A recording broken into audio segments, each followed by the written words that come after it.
Good evening, ladies and gentlemen. This is season 3 of the WD Black Cup, powered by AMD with our esports partner Sky Esports. I'm Zach, and with me is my co-caster for the day, Tanya Gaming. And we are really happy to be here for day 2 of the Luna tournament for women in South Asia. Tanya, how are you feeling today? Well, literally, I'm pretty excited to see about how is best of three going to process. Because yesterday, talking about orangutan in person, they were very good on the defender's side, on the attacker side. It took them quite a while to adjust, quite a while to again resettle. And particularly, if we talk about player Casper, she has also switched a lot of roles, expecting a chamber play coming into a Rena mode on. So today itself, I think there will be a lot of element of surprises.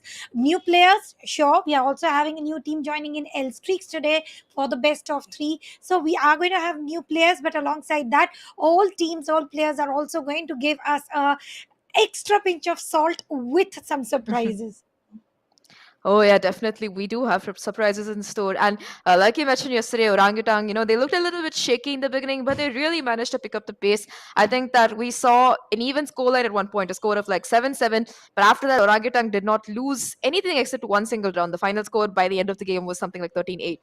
And while Entrada Esports, the team that played yesterday, did a great job.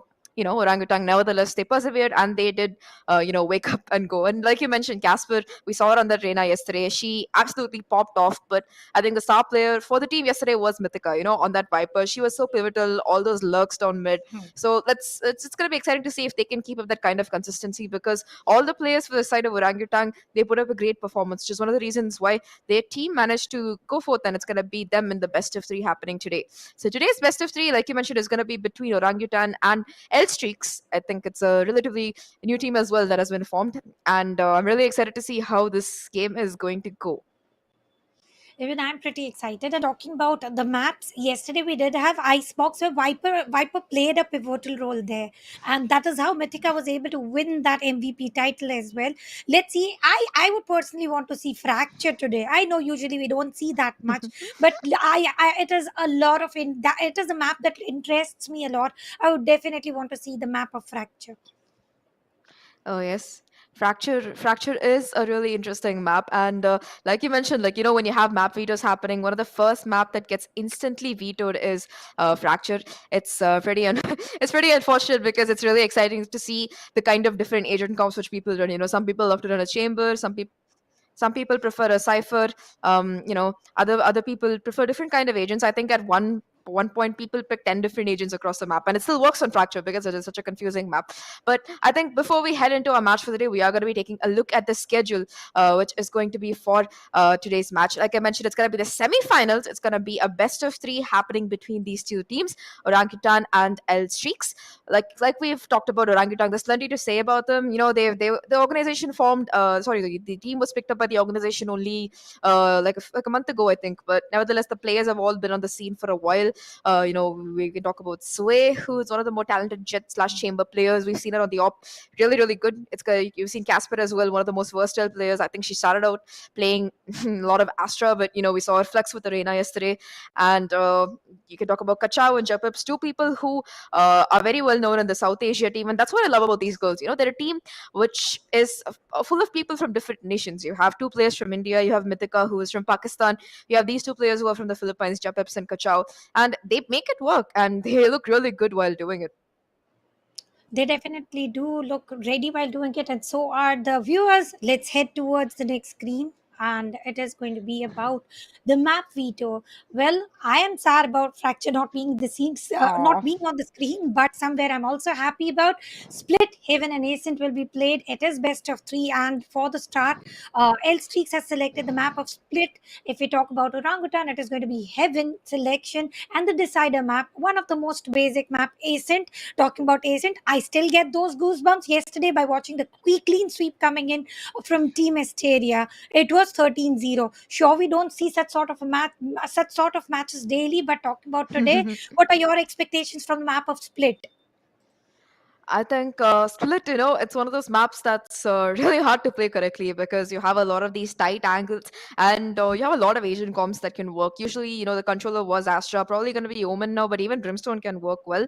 You also see the Viper coming in, which is really interesting, along with the Astra or the Omen or the Brimstone, which means that, there is a lot of fakes you can do. You can put your Viper wall onto B along with the Poison Orb while rotating onto A and quickly making an execute. A lot of confusing plays you can do. Viper also helps control the map better when you're on defense. You put your wall up, it's gonna block off all of mid or all of A side. A heaven and A entrance. So yeah, Split. I think it's gonna come down to. I'm really hoping to see a Viper on Split. That's what I'm trying to say here. Also, like when it comes to duelists, the best duelist for Split is inarguably Raze because that bomb buddy. If you know the lineup, it's gonna clear out so many angles for you because too many times there's somebody in the corner sitting with a judge and literally like we've seen professional players just get an ace with that judge just because of how tight these angles are. So Boombot will help prevent all of that damage from happening to your team. So I think that we will hopefully be seeing a race coming in for these teams. And apart from that, other Asian comps, we don't really see much love coming in for controllers on. I'm sorry, for initiators on Split. We almost never see a Sova, but I am looking forward to seeing a Breach and a KO, or a Breach or a KO. Hopefully both, but if not, at least one. But yeah, what do you think about the combo? What do you think about possible agent comps for Split, Tanya? I personally feel that the double duelist setup is going to be just about perfect for the map of Split in particular, where you have to go ahead, may it be defenders or the attackers side, as the Split map has got a lot of corners and is a small map comparatively to Heaven or Ascent, so it is quite required that you have two duelists. So I think that is what exactly we can witness. Alongside that, I am expecting, as you mentioned, Viper does play a good role, but my personal still I would go with the older play, which is basic Omen plays coming in on the map of Split, where you go where you smoke the mail room and try to enter the center of the map. But talking about the mid, well, I don't expect any Sage coming in for sure. Now nobody is preferring Sage here in the map of Split. Everybody is going for the double duelist, one controller, one Sentinel, and one initiator. Sure, Sky is one of the key thoughts in my brains right now, that just in case if you had to pick any initiator, I would go for the Sky. And as you mentioned, Breach would also play a great role here. Definitely, I think breach would be really nice to see because you can make a lot of plays with the breach ult on that B set, especially it covers all of the sites. So you breach ult, you have your race satchel in, a little bit of smokes go up, and that's the site. You have the site for free. But I think one kind of agent that we haven't spoken about here is going to be the Sentinel. So again, Killjoy, Cypher, and Chamber, all of them are really good on Split. That's the nice thing about it. Sage as well. We like you mentioned, we saw a lot of Sage before, but people are leaning more and more away from it because sure, the Sage wall is good on mid, but there's a lot more you can do by having another initiator or another controller or even another Sentinel instead of Sage. So I don't. Like you mentioned, I don't think we'll be seeing a Sage, but I kind of hope we do because again, like with that race, the Sage can be really helpful. A lot of plays can be that, for example, you slow mid, you throw a nade into it. If anyone's opping or holding the angle, they're gonna have a hard time getting out of that position. But moving on to the Sentinel plays, I'm really excited to see somebody running a Cypher because I know we see a lot of Killjoy, we see a lot of Chamber, but I miss seeing Cypher. The only time we see Cypher anymore is when Valorant releases like a new trailer and Cypher goes and dies in it, which is really sad. So I really hope that we do see somebody pick Cypher today. Well, I don't think, just as I was unfortunate about Fracture not being on the screen, I'm afraid on the map of Split, we are not going to witness any Cypher coming in because very rarely players are preferring to pick Cypher as their Sentinel. And as you mentioned, we can expect a KJ or a Chamber, sure, but do you think Orangutan is going to go Casper as a Chamber? Because we have witnessed her playing that so many times. And this is the perfect map where you can utilize Chamber to avoid backstabs, to avoid site entry. Not only that, on the attacker side as well, you can immediately go for the teleport with a click. Definitely, a lot of quick rotations can be made by the chamber. You can be putting pressure towards A, and that's it. Snap, TP back Yeah. towards sewers, towards mid, and immediately go the rest of your team towards the B side, leading to a lot of confusion. So I'm really excited to see. Hopefully, Casper does, go in for that chamber on split like you mentioned, but I don't know. I feel like Casper, after a taste of her playing yesterday's arena, I want to see her more on the arena. So if they do go for a double duelist like you mentioned, maybe Sway on the Raze and Casper on the arena, I would love to see that. But again, it's not about what we like, it's about what the players like. So I think we'll have to wait to see what exactly they're picking. But as for the other maps for the day, I think it's going to be Haven and then Ascent. So I am really, really hoping that we see a Cypher on Haven, because Haven is one of those maps. I know it's unlikely we're probably going to see a Chamber, but Haven is one of those maps where Cypher is still really, really good, especially when you're on attack there. Cypher can control and watch for backstabs for the entire map. When you have three sides, you want to make sure that you are not being aggressed from either side. So Cypher is one of those agents which can really manage to do that properly.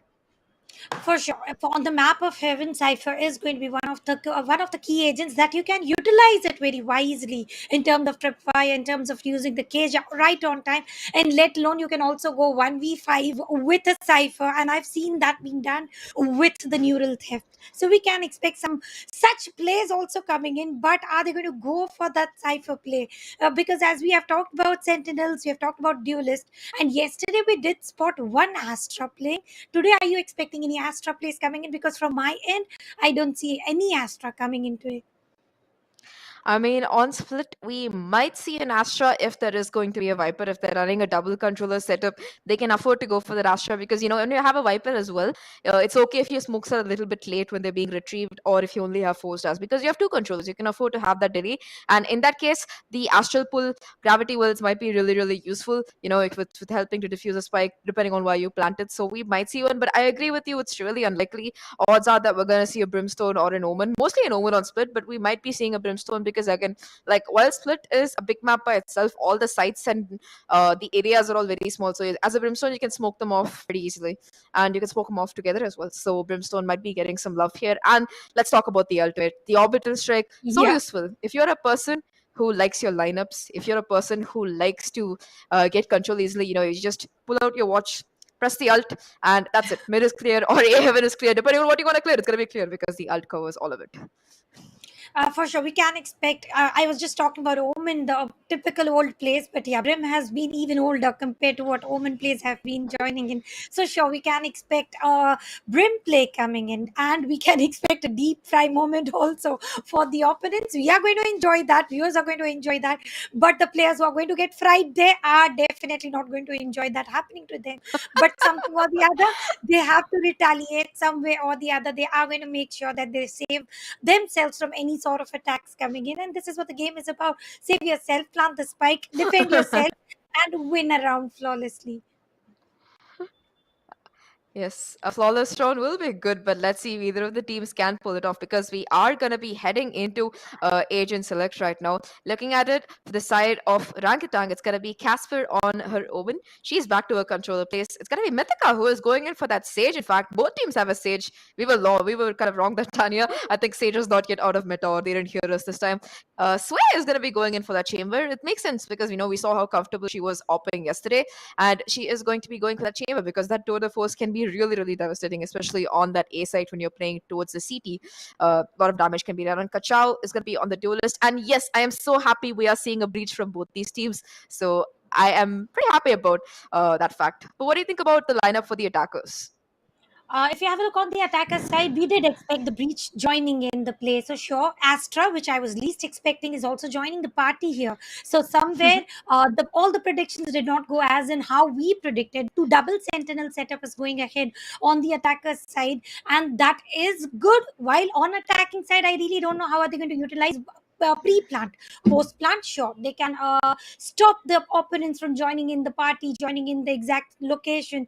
But if we have a look on the initiators side, they have got common their breach, so you can expect the same sort of a play coming in terms of attackers and defenders. They do have same agent, and Raze is one of the key agents here, so we don't have any sort of complaints coming in there.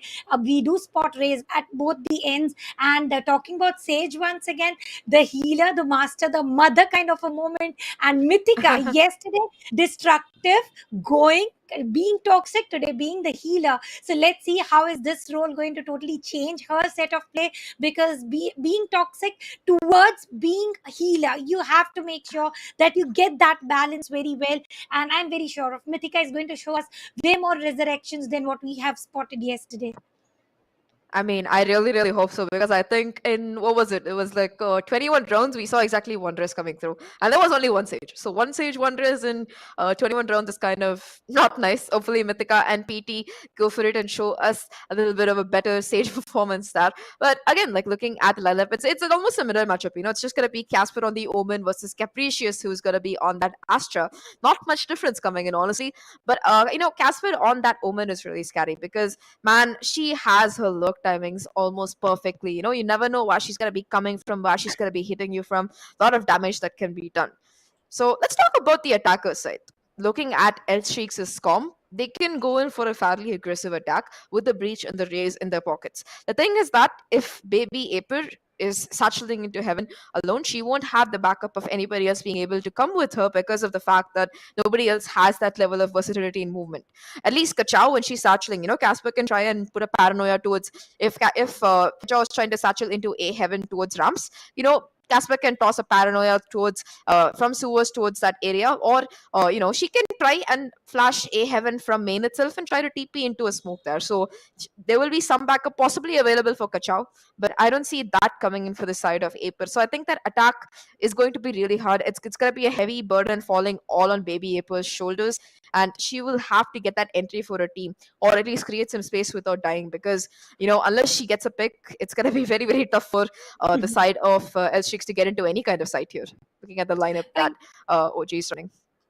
Yeah, absolutely. But they do have Uzi Boozy here with some flash joining in. So if at all initiator and the duelist setup is running wise and fine, I think the attackers are going to get a place to easily plant the spike. But will OG make it any easier? Or for sure, they're going to try to make the journey of the attackers as difficult as possible, because double duelist setup is denied on both the sides. They have gone for double sentinel instant.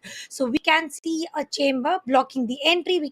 And now, if with the double sentinel, each of the side can be covered very nicely, very wisely. So on the attacker side, both of the teams are going to get a little bit of struggle.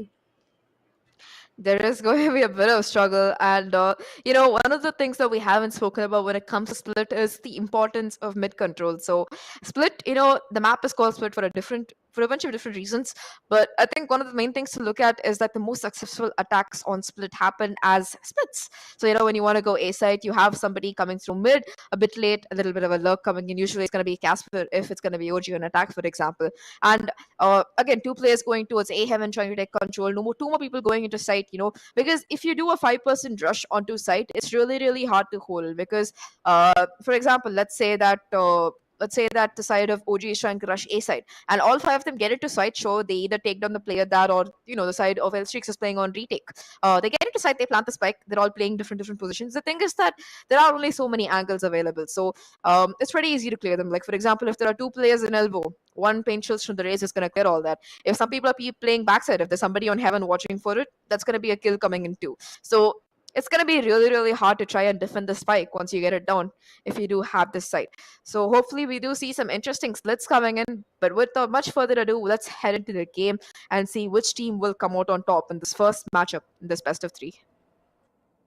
Talking about the first match, today we are not spotting so many ghosts. Unlike yesterday, we only have 2 ghosts, and I'm waiting to try to go ahead. Being the duelist, Casper will go for the smoke, and I do love this sort of half smoke, one-way smokes where you do get the visibility, but the opponents tend to hold because Hunter will do the work. Sway gets one tap, Capricious is taken down, and over here grenades are used, and so is the tremor. For now, no site entry will be allowed here. Somebody sent in information will be allowed, but will Casper allow the easy entry on B long? I don't know about that, but Let's take a look towards mid where there's a lot of action happening. Petty gets in, but Shisha will get the trade.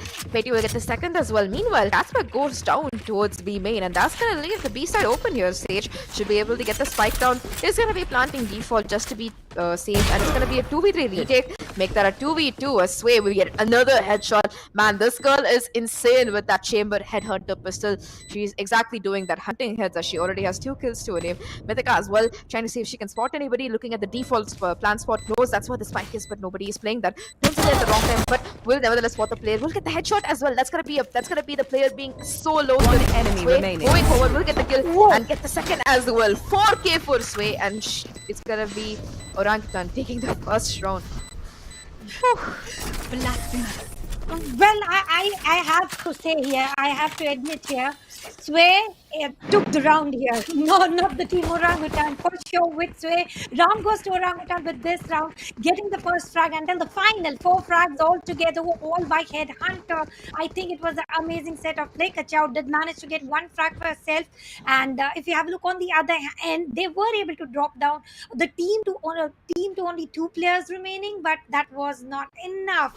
Planting the spike, getting the control over the spike, but the shots, the connections that were just on point. Sway, they literally played the crystal round.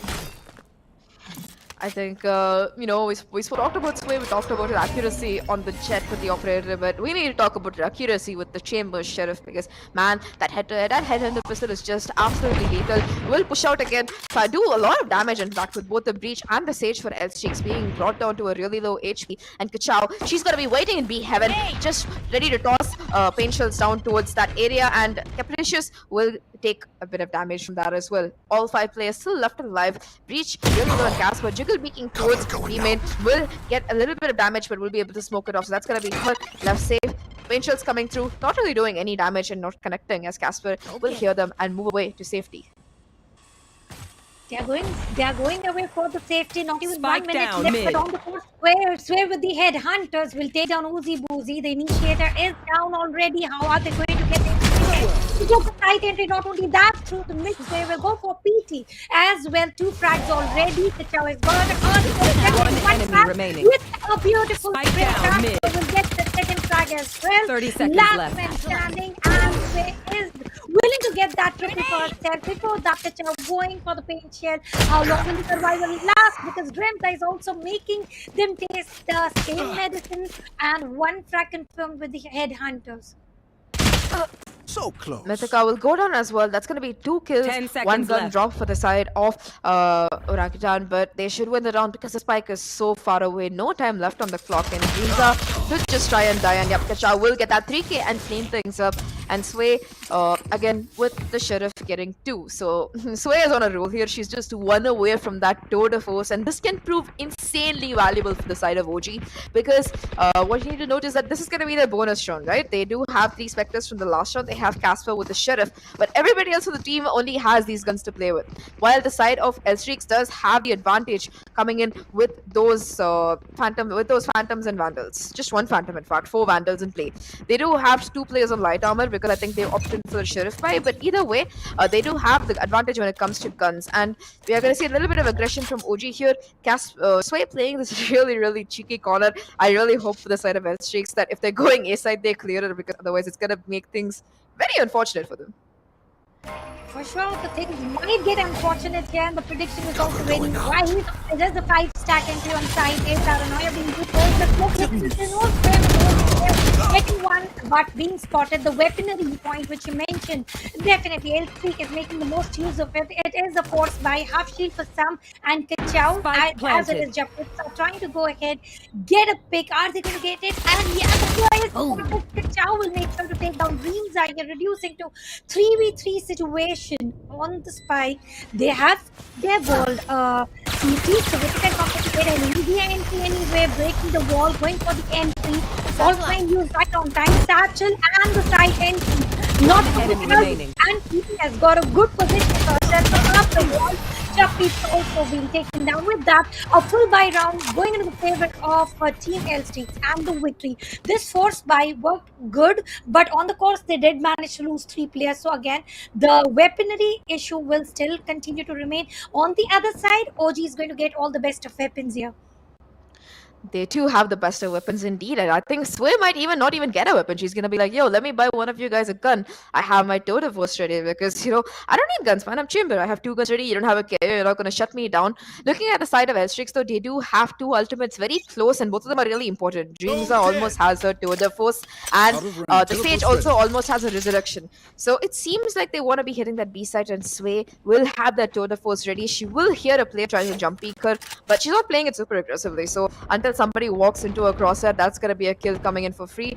The player has crossed over though. We saw this the first round as well. Casper being caught off guard, getting the timing wrong as a player will cross over. But Sway, she might have the better reaction. She does have a better gun as well than the ghost that Casper had because the chamber tour force operator is just so good. Even if shoot somebody the foot they did. Meanwhile, though, the side of Edstrix is trying to get the control here. Oh, what a shot! Capricious will take Sway down, and that's gonna be B side left a bit weak. That tour force offline. How does she hit that? Capricious the Beast taking down Tour de Force is never too easy. Rotation coming inside A will be pushed in. And the block is here with the Nebula. Mythica is going for the floor.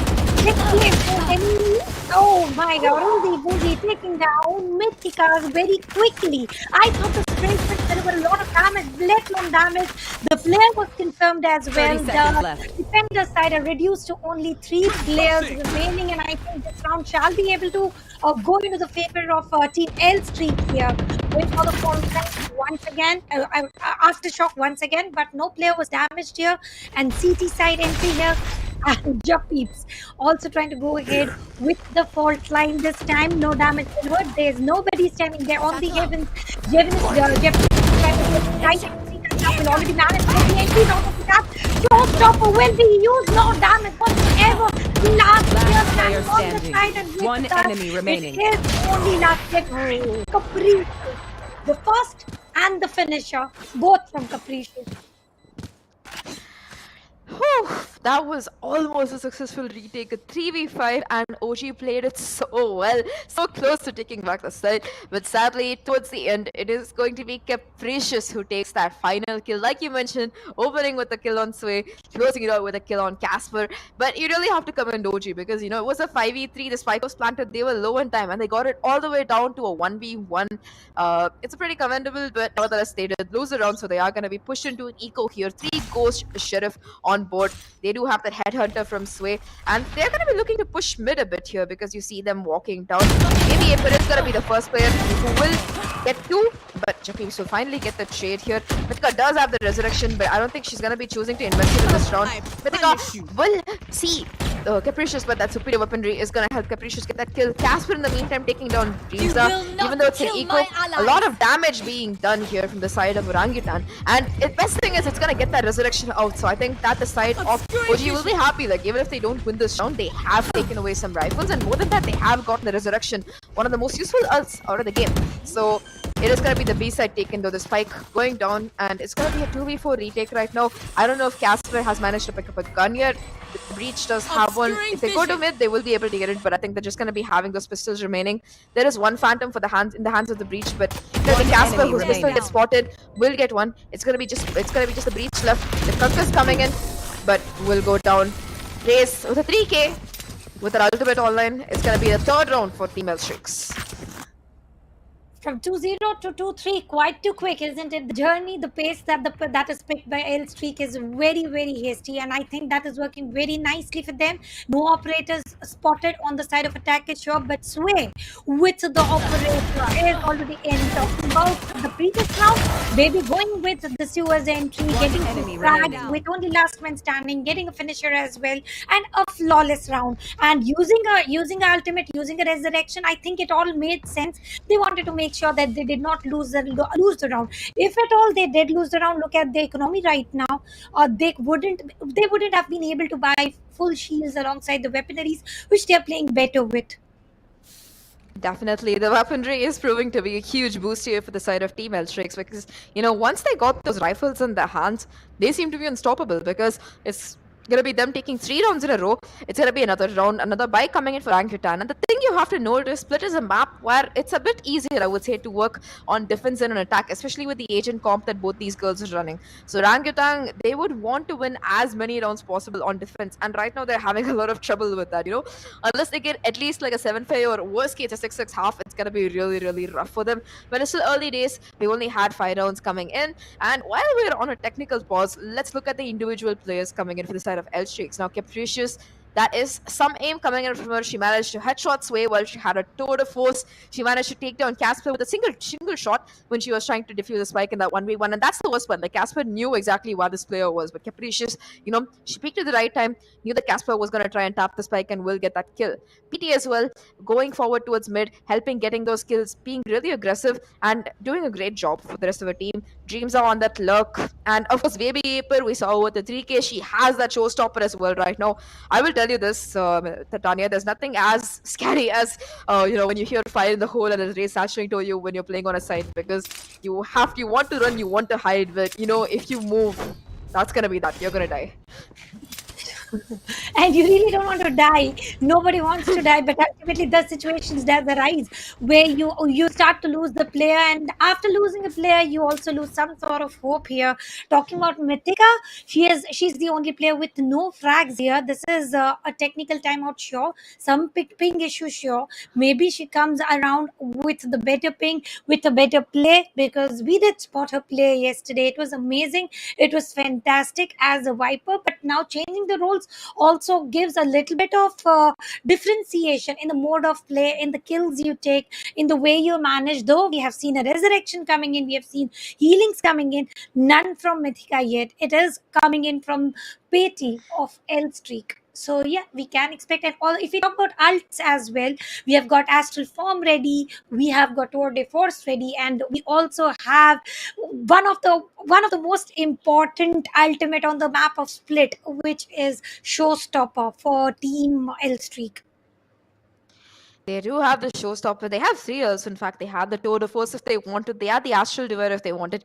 And you might just see a very quick rush coming in, because, with the astral divide, you can cut off B heaven and B CT, or even A CT and A heaven, just one diagonal wall, and you can just run into sight. You can't throw a bill. You can't shoot through it. You could throw some abilities through it, but nevertheless, the spike should be able to go down really easily and make it's gonna be a 5v5 retake if they do come at that ulti. We've seen it quite often in this game.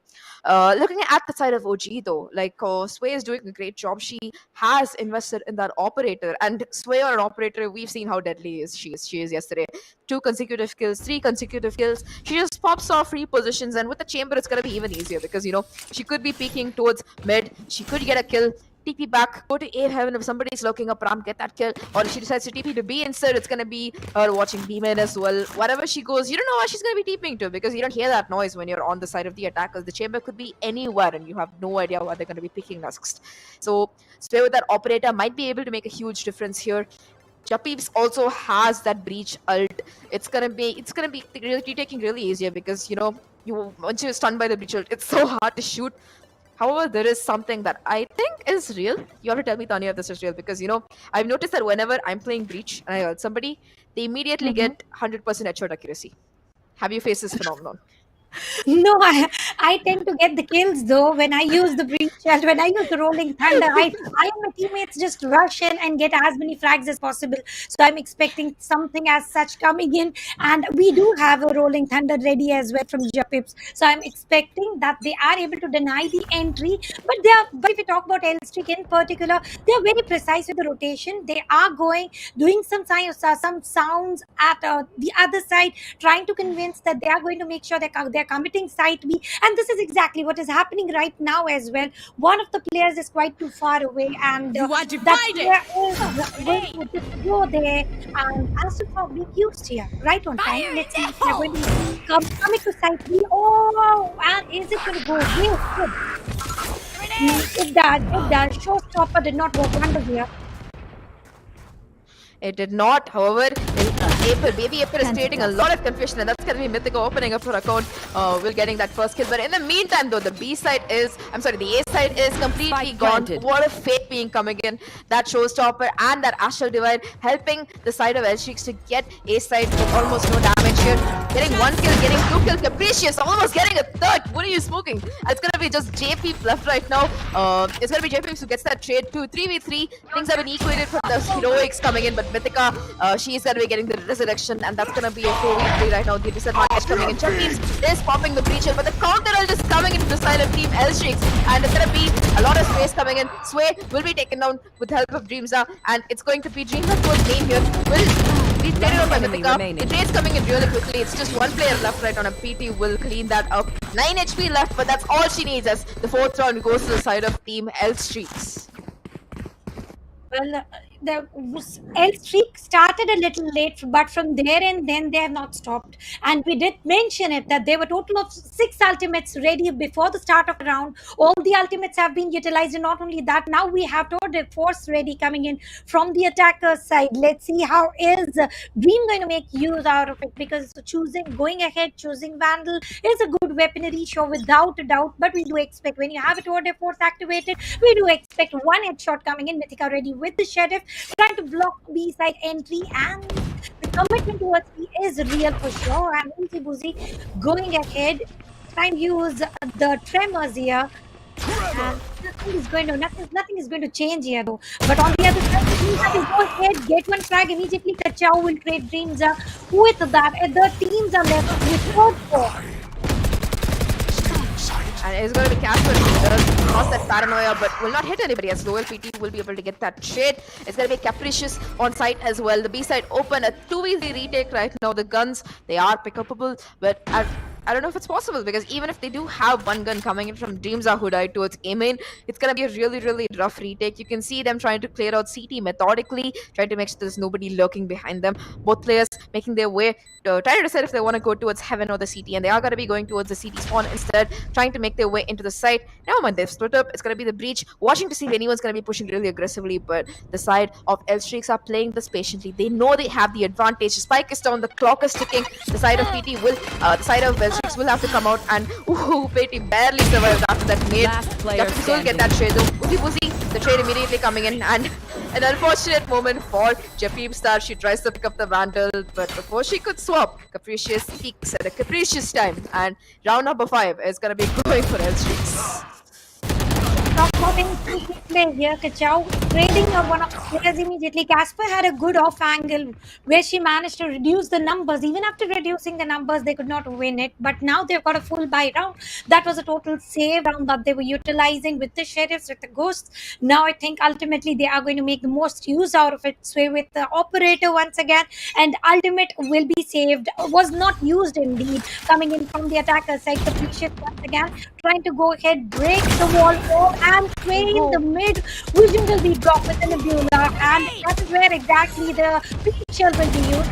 Once again, will be used to avoid the vision, clear vision coming in. Kachao has made sure of the commitment is through the mid. Little do they know that L-Streak is the team which is immediate with their decision. And also the reminder is real. The clock is ticking. They have committed towards side A. 3 players towards A, 2 still in the mid. One might walk through the sewers, one walking through the spawn. It's going to be Casper though, who might be caught off guard here, and that is going to be the case. As she tries to take a peek towards A, is a little bit too aggressive and will be paying for it as she goes down. The city will be walled off, and the spike should go down. 52 seconds left on the clock. Very, very comfortable here. A 5v3 retake for the side of Orangutan, and it is not looking good because they have zero control of anything towards A. The CT is walled off, and they have to clear out Heaven, ramps, and then try to make their way from that onto a site. A 5v3 retake. It's going to be really, really rough for them. We have seen them pull off some heroic retakes though, so maybe they might be able to do so. And my real question is this: are we ever going to see Dreamza pull out that to the post? Because she doesn't want to seem to do that. She's quite happy going in with a rifle all the time.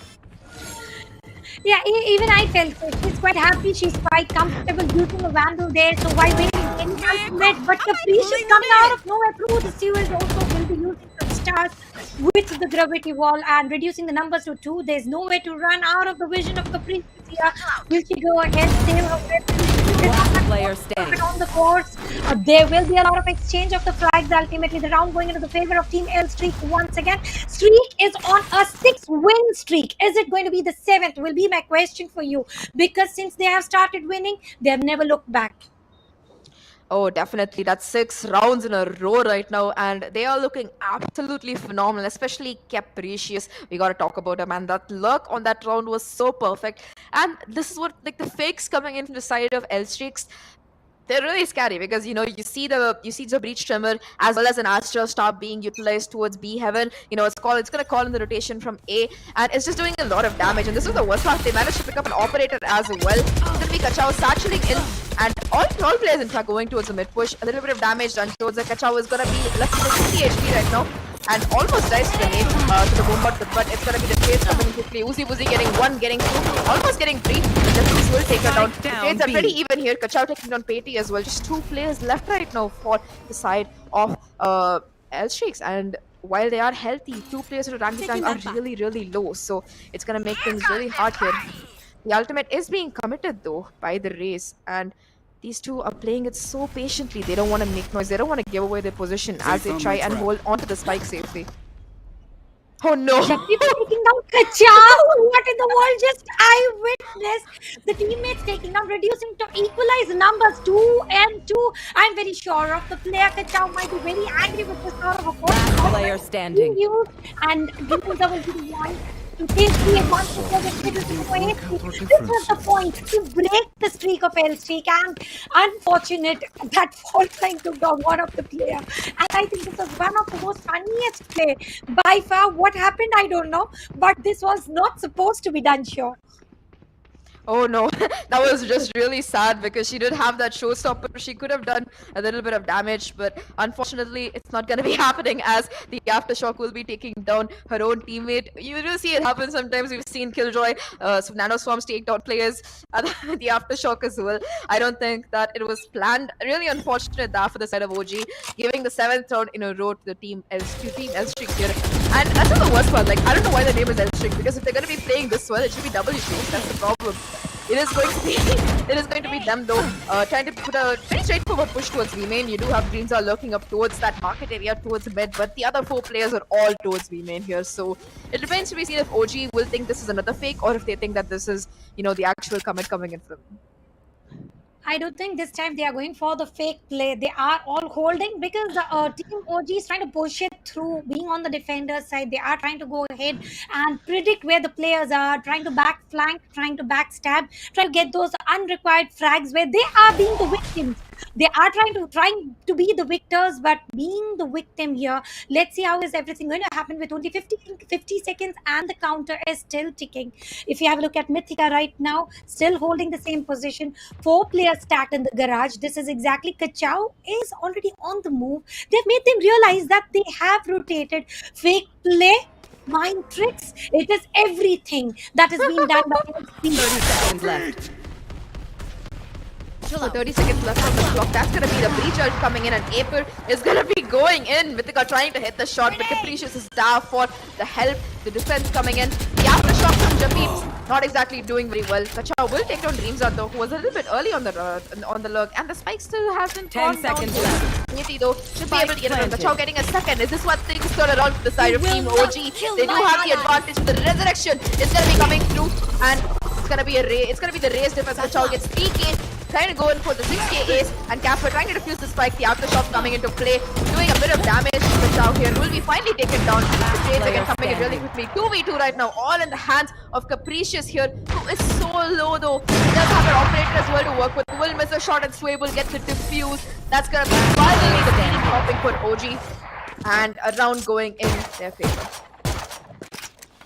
Finally, we get to see Team OG winning a single round here, and at a point where I did spot a resurrection coming, and I thought all the hopes of Team OG are all gone, long gone. I like the way how Casper realizing that fault line is just above her, she should be safe no matter what, moving away from that for a while, and then making the team opponents run out of the location, and then starting to diffuse. I think strategic play did work, W play did not work, and this is how they're going to play. Commit to side. Play calm and divided in terms of sides, and it is going to be cast forward Who takes down whom? None at the moment. 1.5 minutes remaining. Uzi Boozy will be attacked, it's all safe right now, will not be attacked by any paint shell. Indeed, the teammates are pushing in through the mid. Mythic with the wall is waiting for the entry. Orbs will also be used right here, right now.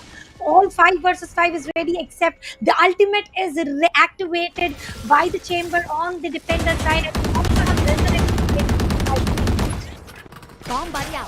Yep, it should be okay though. It does seem to be a lot of mid-aggression coming in from Baby Apex here. The boom bot not giving away any pressure. Mythica is a blind from the breach utility. Sway will get the kill, but will take some damage as well from the boom bot. Mythica no longer there to top it up. But a beautiful shoot from Casper. Tries to get the second. Will manage to juke the show even as the op shot comes into the rafters here. And Uzi Boozy does hear it. Takes a lot of damage. It will get the kill nevertheless. Breach. Conquest coming in towards CT. Will be the spike down drop. B. Uzi had the spike. I have How the spike. unfortunate. 30 seconds Capricious, left. she's saying, my op is better than yours and will be able to get the spike planted. 2v2 right now. Both players playing close to each other, trying to hold as much as possible, especially since Capricious has an op. And this is the thing, look at the plant they've given. It's for B mains. All they have to do is hold towards B main because they know that the ult is available from the beach. They know that if they're playing on site, it's going to make things really rough here. And it's going to be some beautiful utility usage. Tremor and Conquers, both these players simultaneously. They can't peek yet.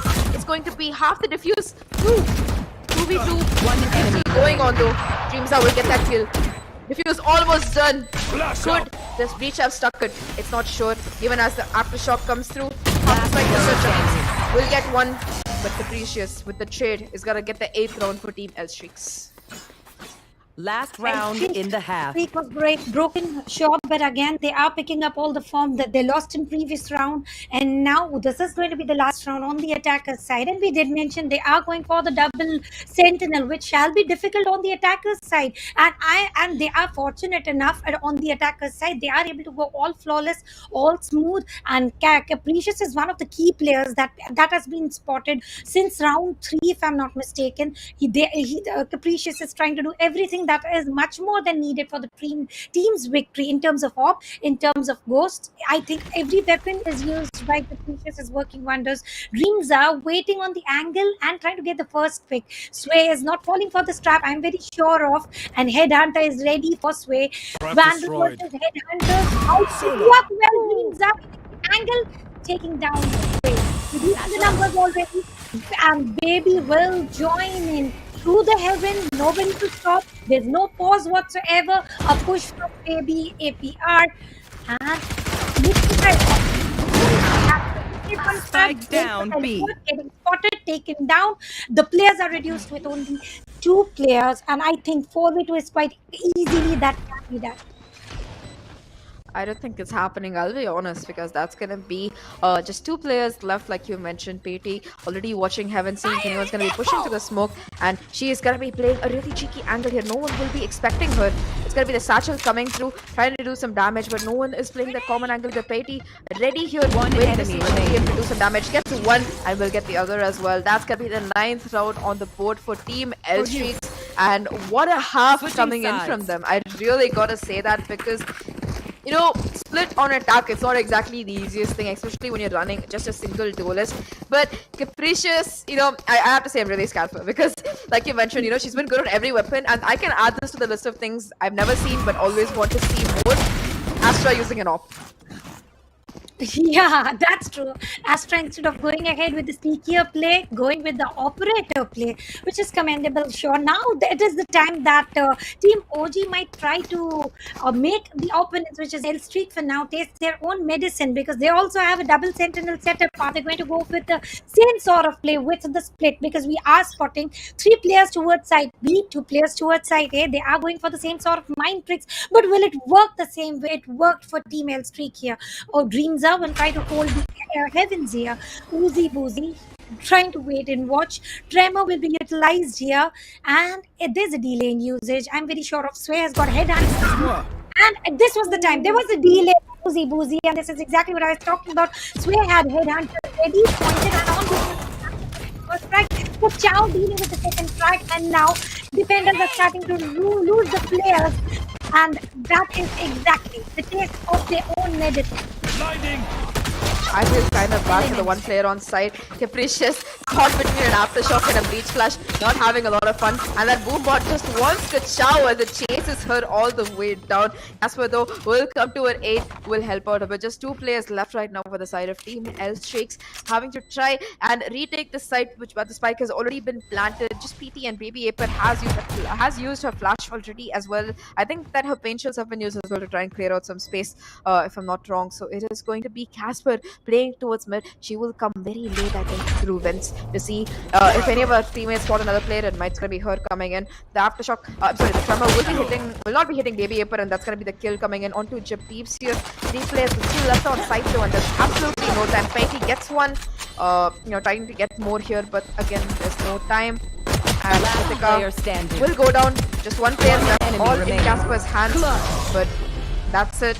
Everybody will go down to the spike, but finally, after so many losses, OG will take the round. That was a great round, don't you think? Getting the frags, getting the victory, everything went flawless, and I think it was pretty smooth round for the pistol round.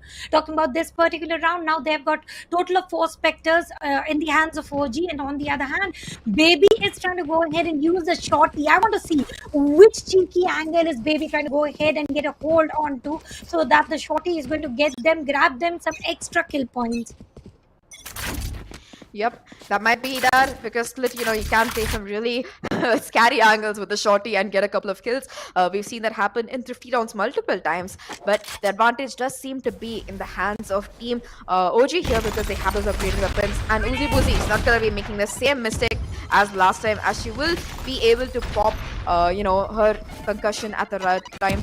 Will not really be doing any damage to it. Oh my god, Baby Aper taking a lot of damage from the nade, taking a lot of damage indeed, and will go down. Petey though will get the trade, but Mythica will get the trade right back. A little bit of struggle here from Uzi. Uzi does a lot of damage, but it's not going to be enough. 2 players though for the side of OG are really low, both Sway and Mythica. Single bullet from most weapons. From a classic, they might tank a shot, especially Sway, but it's still going to be really tough. And that's the thing, A side is open right now. Capricious will take on Mythica, but the trades are quick. Make that a 2v2, and this is really sad because one of the players is so low. If they have managed to pick up the weapon, that's going to be Dreams are down, all in the hands of Uzi Boozy.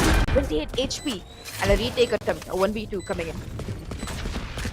Which do sound a little difficult to me, going ahead with what utilities are left, because if you have a look right now, fault line is already being used, does have tremor here, does have 1 flash remaining, and with that 1 flash, getting 2 frags is not going to be very possible, though flash is already being used.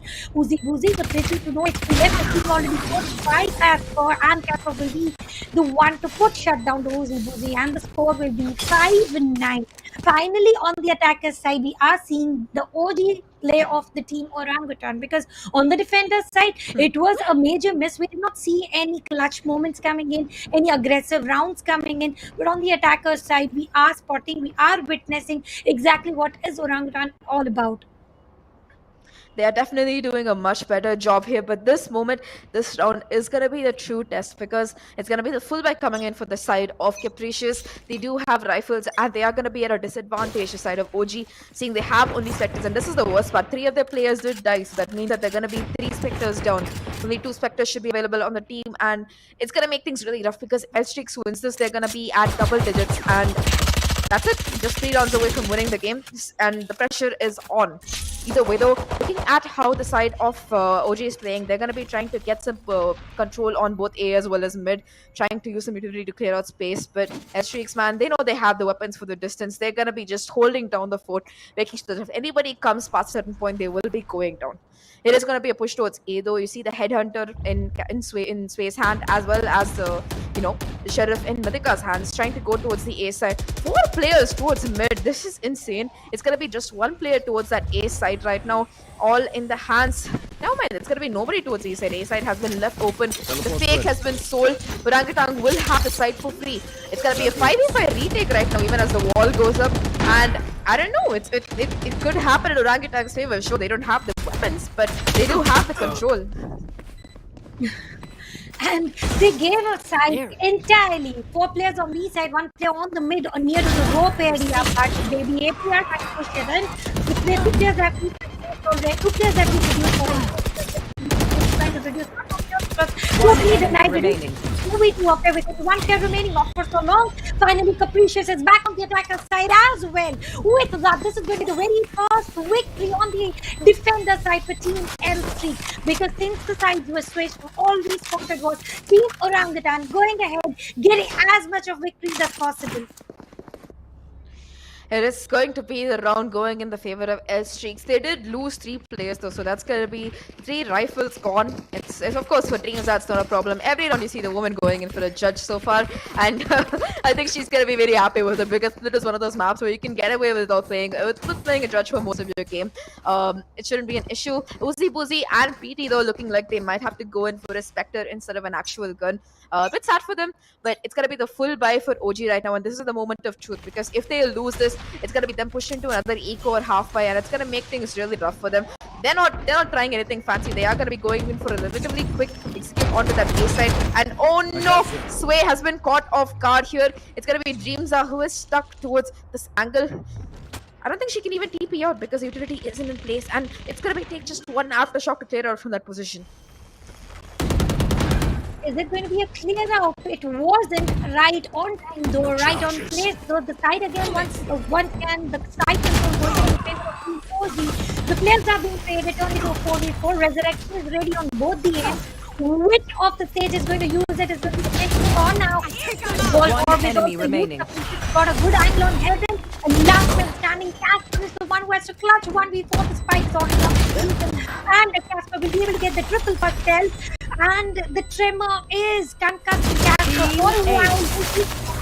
Uzi taking down Casper. With that, it is going to be the 11th round in the favor of Team L Streak. A good round once again, but I really don't know why is a Team L Streak allowing the teammates. They are trying to go ahead, play for the retake, and that is what exactly happened in the previous round as well. This time they are giving the side control very easily. They are allowing the spike plan, and then they are starting to go for the frags and winning the round. I think L Streak is more of a mind game rather going for 1v1 duel or 1v2 duel. They are going the combination, and that combination is working very wisely for them. Oh, definitely. The team play has to be commended because, like you mentioned, they are playing for retakes here, and they are doing it really well. Like, look at Dreamza's position. You know, she is holding A ramps, making sure that nobody is gonna be pushing up, and making sure that it is safe. They still have A heaven control, so all they have to do is clear the side. And there are only so many angles that the players can be playing. You know, there's gonna be one player under the rafters. There's gonna be one player. There are gonna be 2 players holding a crossfire towards CT. Maybe one more player on side, one player towards main. And these are the things. Like, you know where the positions of these players are probably gonna be, and they have a lot of utility to use in the retake. They still have the aftershock, they still have the pain shells, they have slow ops, they have astral, gravity wells. They have so much utility that can be dumped to try and retake the site, and that's exactly what's happening. The trades are also coming in really well. You saw Capricious watching from heaven. You saw Baby April pop her Razor, but she didn't even find a target because by that time her teammates had cleared everybody else out on site. So that is going to be a phenomenal round coming in for the side You want of to L play? Streaks. It's gonna Let's be play. just one hero Vandal coming in for Casper here, as so close to match point. Orangutan are still opting to go in for a save. Unless a miracle happens, they want to try and have a full buy next round and go for that OT. They do have some ultimates to play with. They do have the resurrection available from Mythica, so if they can get a couple of guns off the board, they might be able to do some damage. Uzi Boozy will hear some people, will be able to pop the aftershock to try and get some control, and she's going to be falling back because the last time she was playing that angle, she got headhunted by Sway. Knows that there's going to be a lot of utility that can be tossed at her face, and she's going to be playing towards CT very safely. L Streaks are taking no chances with the game being this close to match point. And talking about Sway with Headhunter, this time Sway is ready with the Tour de Force, but entirely on the different direction. Side control on A is totally clear, and Judge will come into the action by Dreams through the smoke of the opponent, moving in, getting the first frag, reducing the player already. Mythica with a frenzy will go ahead, that totally eliminate the slow trap. Sway is still waiting for the players coming in on side A, and there is going to be a gradual entry. How are they going to manage? Because once again, the same situation might fall up. They are going to go for the entire site control, spike plant, and then the retake goes stronger. At this point of time, they are already less in numbers. Instead of 5v5, it is a 4v5. Casper spot. One of the players tried to go for the exchange of bullets. No damage delivered. rather no damage taken as well. It is going to be the Astra trying to get Sway off the angle, but Sway, she's going to be playing more aggressively. Will miss a second shot as well, though, and the Jet is going to be hunting her down as she tries to make her way back onto side. Oh my god, look at the utility being thrown. That teams are getting one with the Sheriff, maybe for getting all 3 kills to its elbow, soften up with the nade, push in and get them with the rifle, and that's going to be match point for L Streaks. They genuinely, they know that they can retake the A side. It's like they've, just done that in practice. They go to a custom, they load up split, and they're like, let's just leave A side. We'll put a chamber trap. We know if they come in, and we know exactly where they're gonna play. We just have to hold heaven, and that's exactly what happened. Casper, she had the play of the game. If she had just waited a little bit longer, none of these players are really coming in through CT. They're all coming through heaven. If she had managed to get the kill onto PT, that would have been an entirely different game, because then she would have had the control of CT. But unfortunately, it's going to be PT who does a lot of damage and will be falling back. Either way, though, it is going to be the last full buy option for OG. They have to try and win this. Finally, you see a tour de force coming in from the side of Team L Streaks. Let's see if Dreams can make anything happen with it. There they are. What is going to happen? Well, right now, tour de force is exactly what is going to happen. Casper waiting on the sneaky angle. Let's see if that angle will work in action. But he will go ahead with one shot, followed by the missed the third by a little jump. Casper was already waiting, but Casper did not have to work wonders there. Already, there was a strong sweet spot. As the divide is already used, Mystica going for the wall up. What exactly are the plans? It's going to be the question, which they asked to form, and the course when will be used. Casper was a little bit damage, not enough though, and Heaven can go to Mythica. One enemy remaining. And with that, attackers winning the round, turning the score to 6-12. And it was not a clean victory coming in. There was a lot of planning, a lot of strategies, a lot of holding, and a lot of ultimates coming to the action. Oh my god, that round was completely off the backs of Mythica as well as Casper. That, I love how OG played that, because they realized that they cannot just hold the side. They have to get more control, and the push coming in towards both ramps as well as, the CT really proved instrumental, because even though PT got 2 kills, the Breach was still able to get the trade, and they were able to hold on to that. And even with the Astral Divide, you had to go into heaven, because Mythica, she tried to wall off ramps, but she was still holding it, even if the wall was kind of weird. So it is going to be Sway getting that pick onto Uzi Boozy again. I don't know why she likes contesting in the open so much. Either way, that's going to be the first blood going to the side of OG. I think the resurrection is available from PT, but I don't know how she's going to get the body up, because there's going to be somebody watching it for sure. Yeah, look at Sway's position here. If she goes in for that res, it's going to be not 1 but 2 kills coming in. They are not going to go ahead blindly getting that frag, but the commitment towards side B is real. On the other side, Resurrection is ready, but on the OG side, they have got Showstopper ready, Resurrection ready, and then let's see what is on. They have to Showstopper flag, and it is going to damage no one. Before that, Mythica gets the frag for herself with the Vandal. PT spotted, taken down. It is Kachao who is taken down with 2 versus 5. Side control totally coming flawlessly without losing a 6 player with that. We fight. It's going to be very difficult, not impossible. One enemy remaining. Happening. Sway will take down Dreams as well. Now it is all dreams come true of 4 Team L Streak to win this round. Sway right now holding angle from heaven, just waiting for the players and playing for pick. Now she's realized that there's now no way. However, they can win this round. Saving the weapon shall be the cause of main play there. I'm talking about Capricious.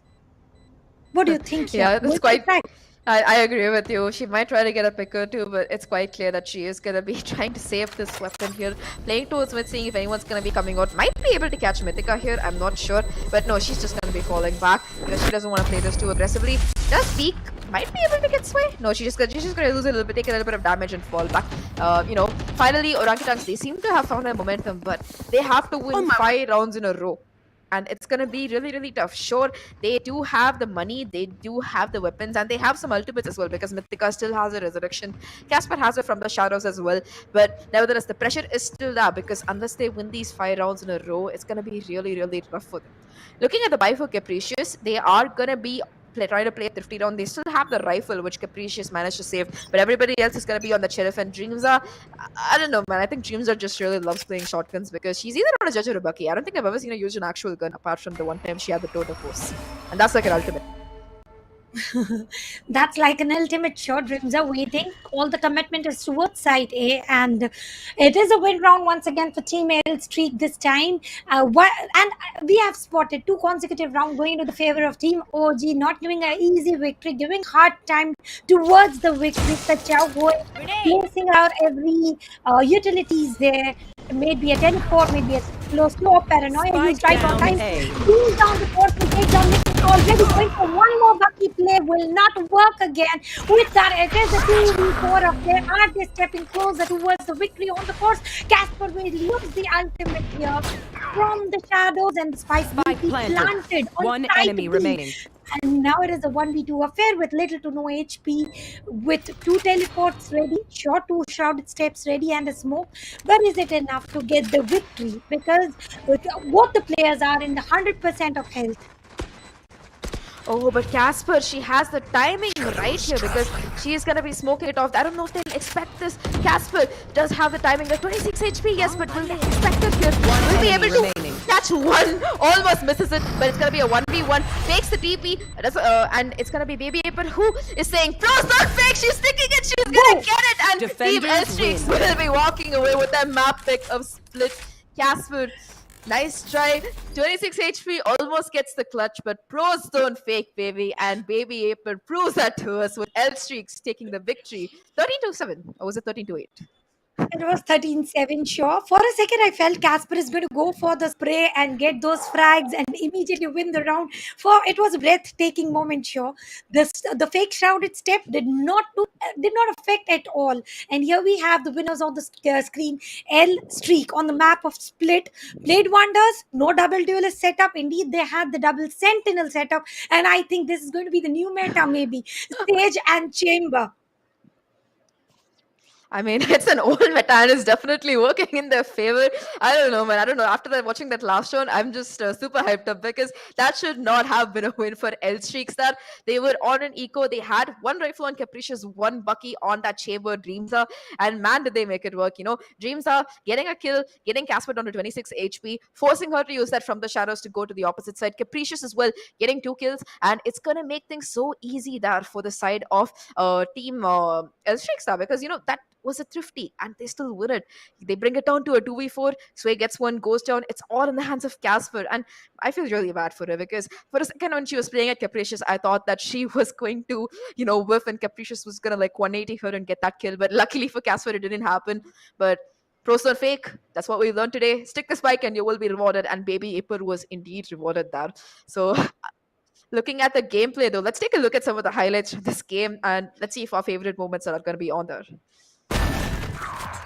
Here we go ahead with the play that they showed to us. For the start, they did lose against Orangutan 2 rounds back to back, but then there was no coming back to Team L Streak. They used all the utilities right, they were holding the angles right, but after the 3rd round initiated, they went all towards mind trick. They went all towards split play. They went all towards rotation and needed decision-making power. And I think that power made them reach towards the victory, and there was nothing that was stopping them. And I like the way how Capricious was surviving until the end, going away from the rolling thunder, surviving that and winning that round. The scores were equalized here, sure, but not for so long.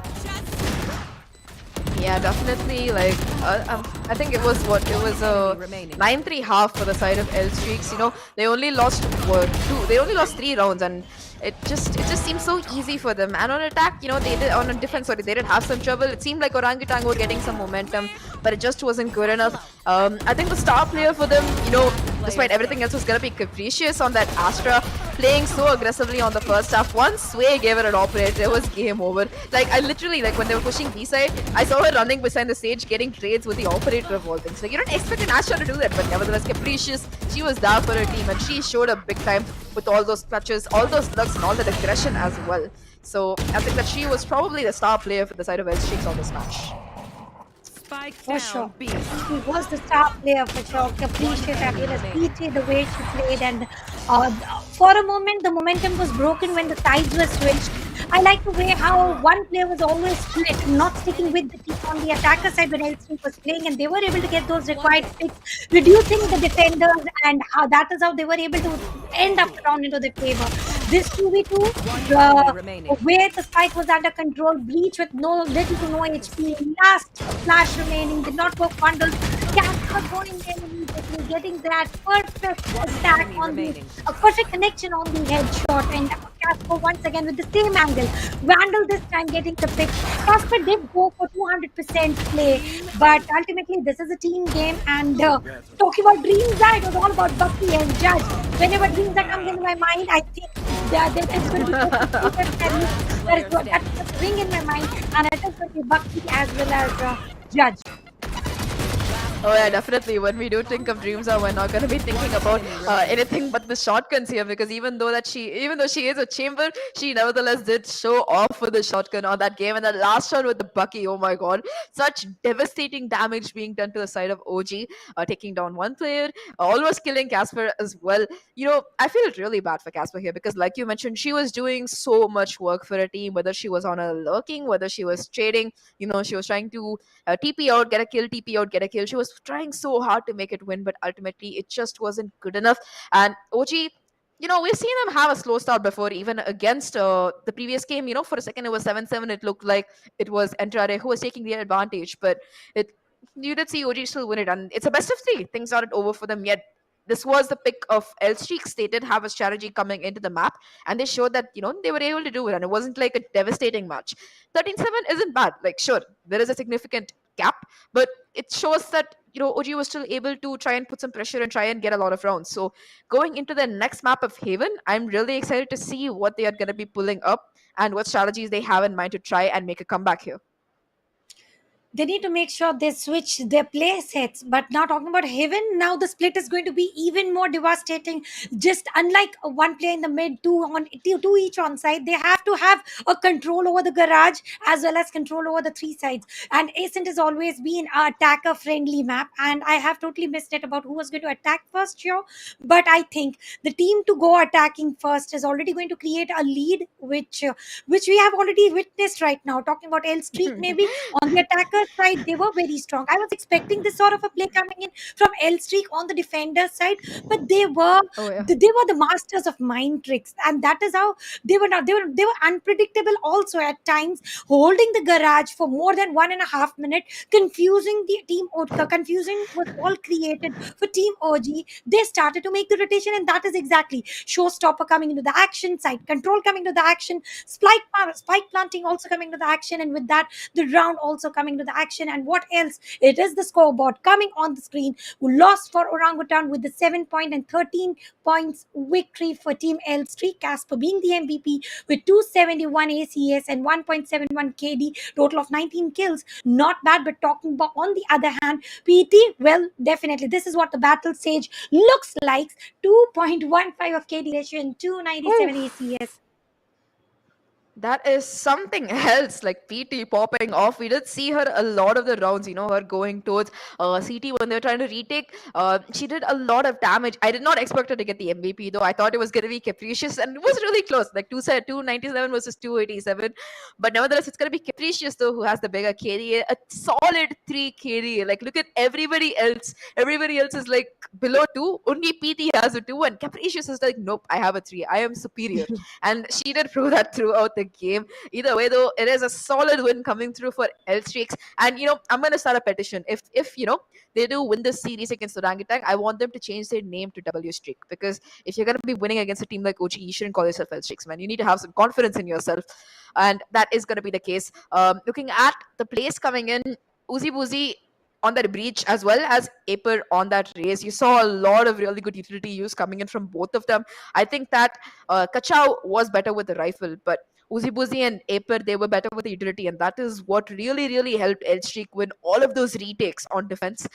It could have been much, much more tough. And I have to talk about one particular round. The fake coming in on that B side, I think it was the fourth or fifth round. You saw Capricious put down her Astral Divine. You saw Baby Aper come at that razor. They thought it was the B side. Everybody rotated over to B Heaven or BCD, and while she didn't get a kill, the rotation was done, A site was free, and that's it. That was the round gone, because after they got the site, I don't think that Orangutan is able to retake these sites with the positioning, with the utility being thrown in their face. And that is going to be the game coming in for L Streaks here. I am looking forward to seeing if they can continue this kind of momentum and kind of team play going into Haven.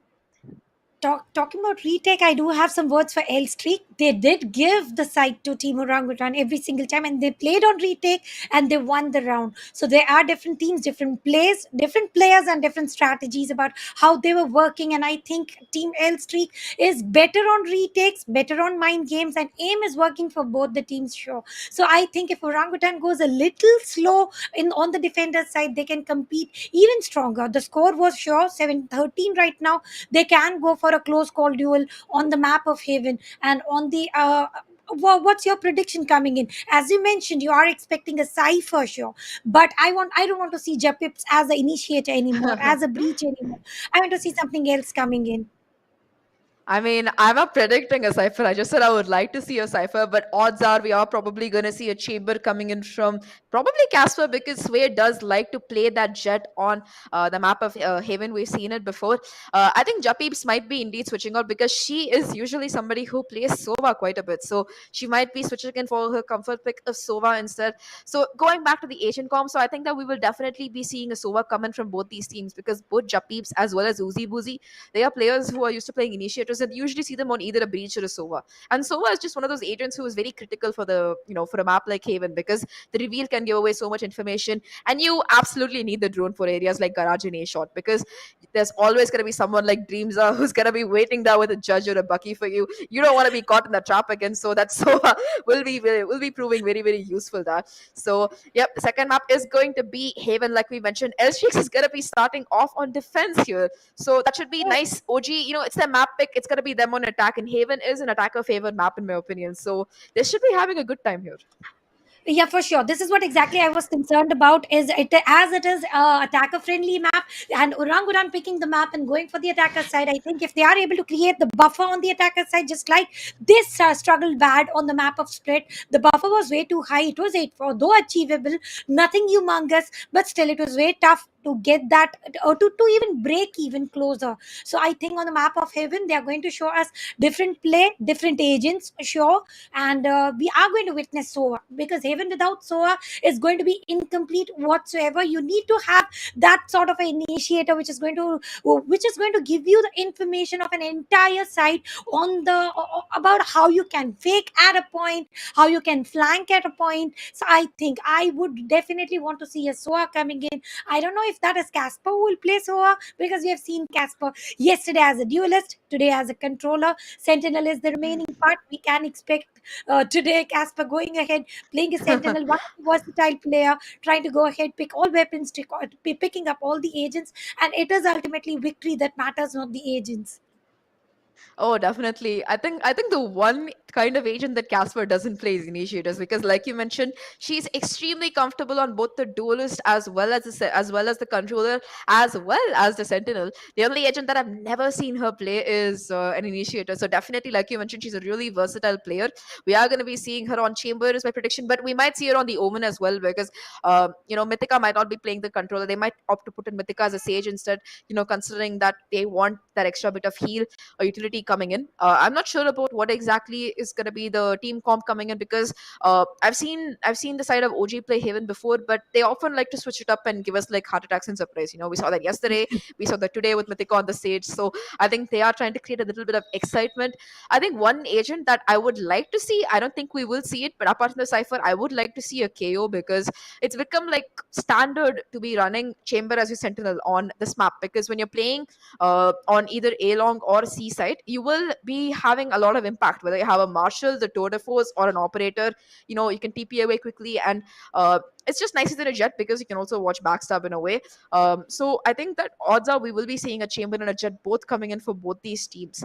So for the side of L Streaks, though, I'm not sure what exactly comp they're gonna be running. I don't think I've seen them play Haven before, even in previous editions. But anyway, in this matchup between them, I really hope that we're gonna be having a second good map and that OG can make a comeback because it's a best of three. I want to see all three maps coming in. I want a fight from both these teams, and L Streaks is ready to play. Let's see if OG is as well.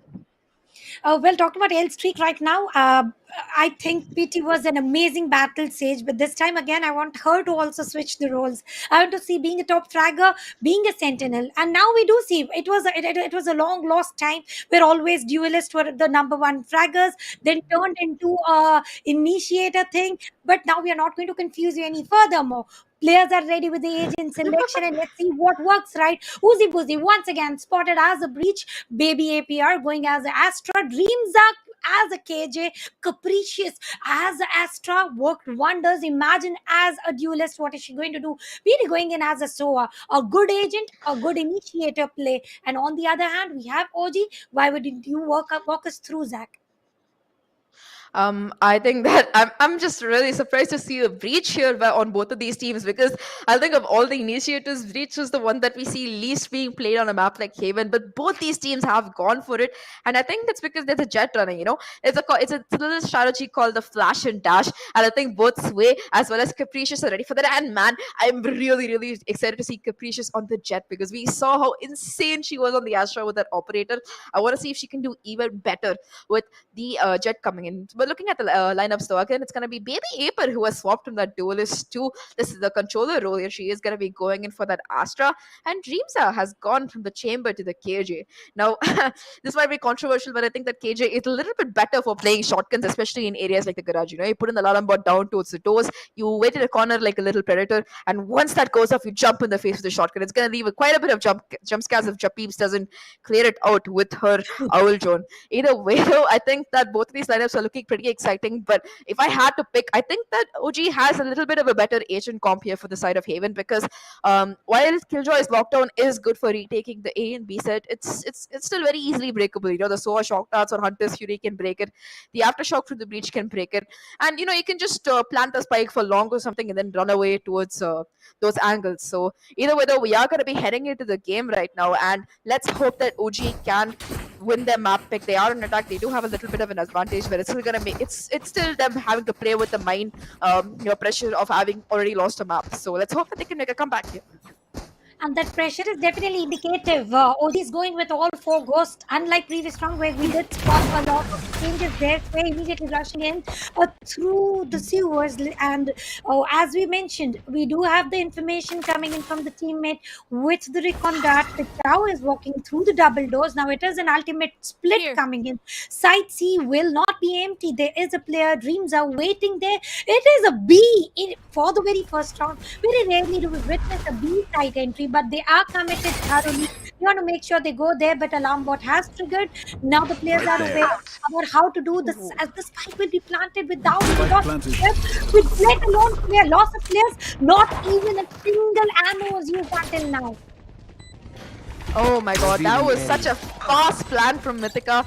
Casper will be getting the trade onto PT even as it's going to be a 4v4 right now. The clock is ticking though, and the side of Elstrix has to try and retake it and defuse it. Splash on B as well, which means that it's going to make things One enemy remaining. Casper and Sway both playing towards grass, doing a lot of damage here. 1v3 right now. Just the Astra Baby Aper left. We did see her put up quite a performance on the race before, but there is almost no time here. She will peak, but Japeeps will take her down in the end. And the first round, very very quick round coming in from OG, and they will be winning it.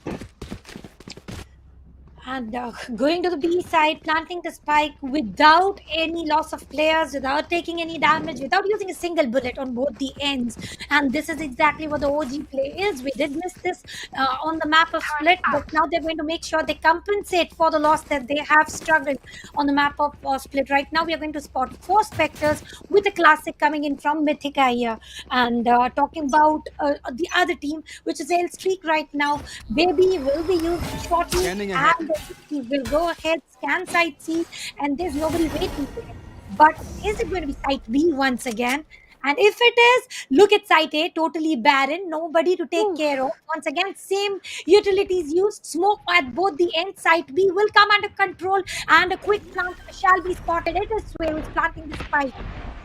Spike planted. The spike will again go down, and it is going to be Nico road for the side of L Streaks. They only have classics in hand, but nevertheless they're going to be waiting for an aggressive push. Kachao doing a lot of damage, but Uzi Buzi will be able to get the kill. Cash the top of Paranoia, preventing them from getting the gun, and Baby Apron, who smokes up the spike and tries to get a sneaky defense, will in fact go down here. Sway getting 3 kills, just a Sora left right now, all alone here towards the B side. PT trying to see if anyone's going to be pushing in towards the spike, but it doesn't need to be the case. Sway going in super aggressively, but knows the position, will get the kill. A 4k for PT here. I'm sorry, a 4k for Sway here, and OG will win the bonus fight as well with their upgraded specters. Almost flawlessly. I think one player did go down. The breach did go down, but nevertheless, it is going to be 4 guns still available. Kachao has to figure out whether she wants to buy in for this or get a specter or something. But apart from that, it is looking fairly good for the side of OG. Meanwhile, though, the side of L Streaks, they have those upgraded weapons. It's going to be Dreamza who has to go in for, interesting, a Bulldog and not a Judge. Either way, though, it is going to be much better weapons on their side, but they need to start taking better care of this B side because OG, they've been using the same strategy for the last 2 rounds, and they might want to try and prevent that. They are going to prevent that, but little do they know the plans are already changed for Team Orangutan. Here, Site A will be committed by 3 players, but Spike is still in the mid. So Site B has not to be cleared yet. Drone will be destroyed. Still, the location is revealed. Capricious holding a good angle above the boxes. We're getting the picks is going to be easier. And there is a 2-stack entry coming in on side A through the sewers, through the main. Still, decision to be made. But I do see Japips trying to walk in through the sewers, and the Baby is also trying to wait, giving some food sounds as if there's somebody waiting here. Sway with the 4K looks pretty confident to get the entry, but look at Mythica. And Mythica, does she even know there is an alarm bot there? And I don't think she's aware about it. Maybe APR will all the stars, and once again stars will be placed. Blind was used right on time by Castro. Taken, Mythica taking down Uzi Buzi. 3 Spike players planted. remaining. Immediate spike planted without losing a player on side A. Natika creating so much trouble there on that side as she takes down a player in Garage. I don't think they expected it. She did break the alarm bot, but they thought she'd only rotated back. Quality lurking coming in from her. The recon bolt will be destroyed, but the breach security is nevertheless bad. Dreamza will take her straight. The trade is quick.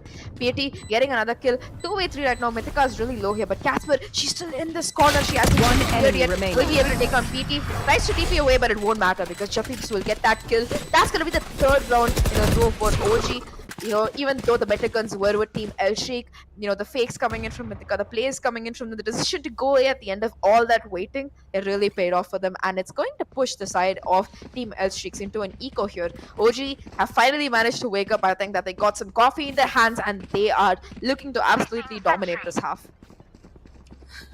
If they are dominating the half, if they are creating the buffer of the half, and that is exactly what we were discussing before the start of the map of Haven, that they are on the attacker side, they need to make sure they create the buffer, but this time the way they are playing, let alone buffer, they are trying to dominate the entire segment of the attacker side. They get an easier control of side C. Immediate entry, and by Celtic planted flawlessly. Dreams are trying to get some pot shots with the sheriff, but nobody will be damaged. It is still 5v5, no losses on both the ends, but Spike has waiting for any backstab that is going to come in, getting 2 frags already. One more casualty to be spotted. Sheriff Enemy versus- remaining. Oh, it was a Sheriff versus Japan. Sheriff versus the last was right on time. Oh my god, I feel so bad for Uzi Buzi that the spray coming in from the box, her taking so much damage, and she finally runs into the arms of Casper, who cleans it up. A 4th round for OG, and almost flawless one as well because barely any damage was taken by the team itself, and they look really, really, really good here. However, this could be the round where things can change because finally Capricious has managed to get enough money for an operator. Last game we saw pop off. This game she's having a little bit of a slow start, but with the operator, maybe the things will change here for the side of Team L Streaks. They do almost have some ultimates. They have the breach Revealing area. ult as well as the Sova ult, the Hunter's Fury almost available, Placing just swarm one ult grenade. point away. So if they get a kill or if they manage to pick up an AUG, that's gonna be on the board, making retake Turrets a little bit destroyed. easier. But the pushes Swarm onto the grenade C side are so fast here. Orangutan does not care. There's zero respect coming in from these players as they just walk into a side. But they don't even walk, like they run into a side. There's no hesitation, nothing. And a 5v5 retake has to be done from the side of L Streaks. Well, it is the 5-5 retake was difficult in the previous round as well. Once again, we can expect the same thing happening. Right to Uzi, Jafits will be taking down PT. Paranoia will be right on time. Sway taking down Uzi. Talking about three, now it is a 2v5 situation. One enemy remaining. Enter via garage. It is not going to easier as well. Baby will be able to take one pick. Casper was taken down, but Mythica will trade immediately, baby. And with that, this is going to be the 5th consecutive round going to the favor of Team Orangutan. Team OG is back with the OG play, and this is exactly they are playing up to the expectations. They are trying to create the buffer on the attacker side. PT still being the MVP, but look at Capricious. As the Astra, we did spot her on the topmost fragging list, and right now she's not even opened the account. She is on the bottom fragger. Uzi Boozy going with the judge play, Shorty or the sheriff. Confusion is on for Dreamza, but on the other hand, it is all about AR. It is all about Vandals. It is all about Phantom with full shields. The advantage does seem to be overwhelmingly in OG's odds, because like you mentioned, they do have the better weaponry. They are going towards the B side right now. They're used to it being empty, but maybe Aper is safe. She's gonna be the first point of contact. Will do a lot of damage to Sway, but nevertheless the kill will go down because she does have that Phantom in her favor. The Hunter's Fury being committed by DT will take Sway down, trying to see if she can do a little bit more damage, but unfortunately will not connect anything else. Casper will take down Dreamza in the meantime, who was pushing in through that A side. 3v4 retake right now. No weapons really available here. And Kachao, she's trying to get a little bit of garage control if anyone's coming out, and will catch Uzi Boozy off guard here. She gets a beautiful crisp headshot onto her. Just 2 players left right now.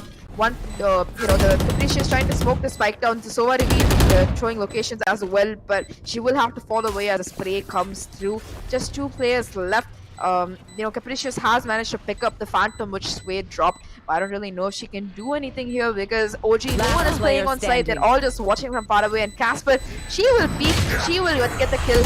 And while she tries to do some TP action, she will go down. And TP should be going down for the spike as well. And that's going to be a 6th round for Team OG here, who are absolutely dominating this match. We saw 13-0 yesterday. Do you think we'll see one today, Tanya? Oh, well, personally, I don't see it coming any sooner. The way Team L Street played on the map of Split, it was strong enough. Once they switched the side, maybe the 0 score is not going to come sure.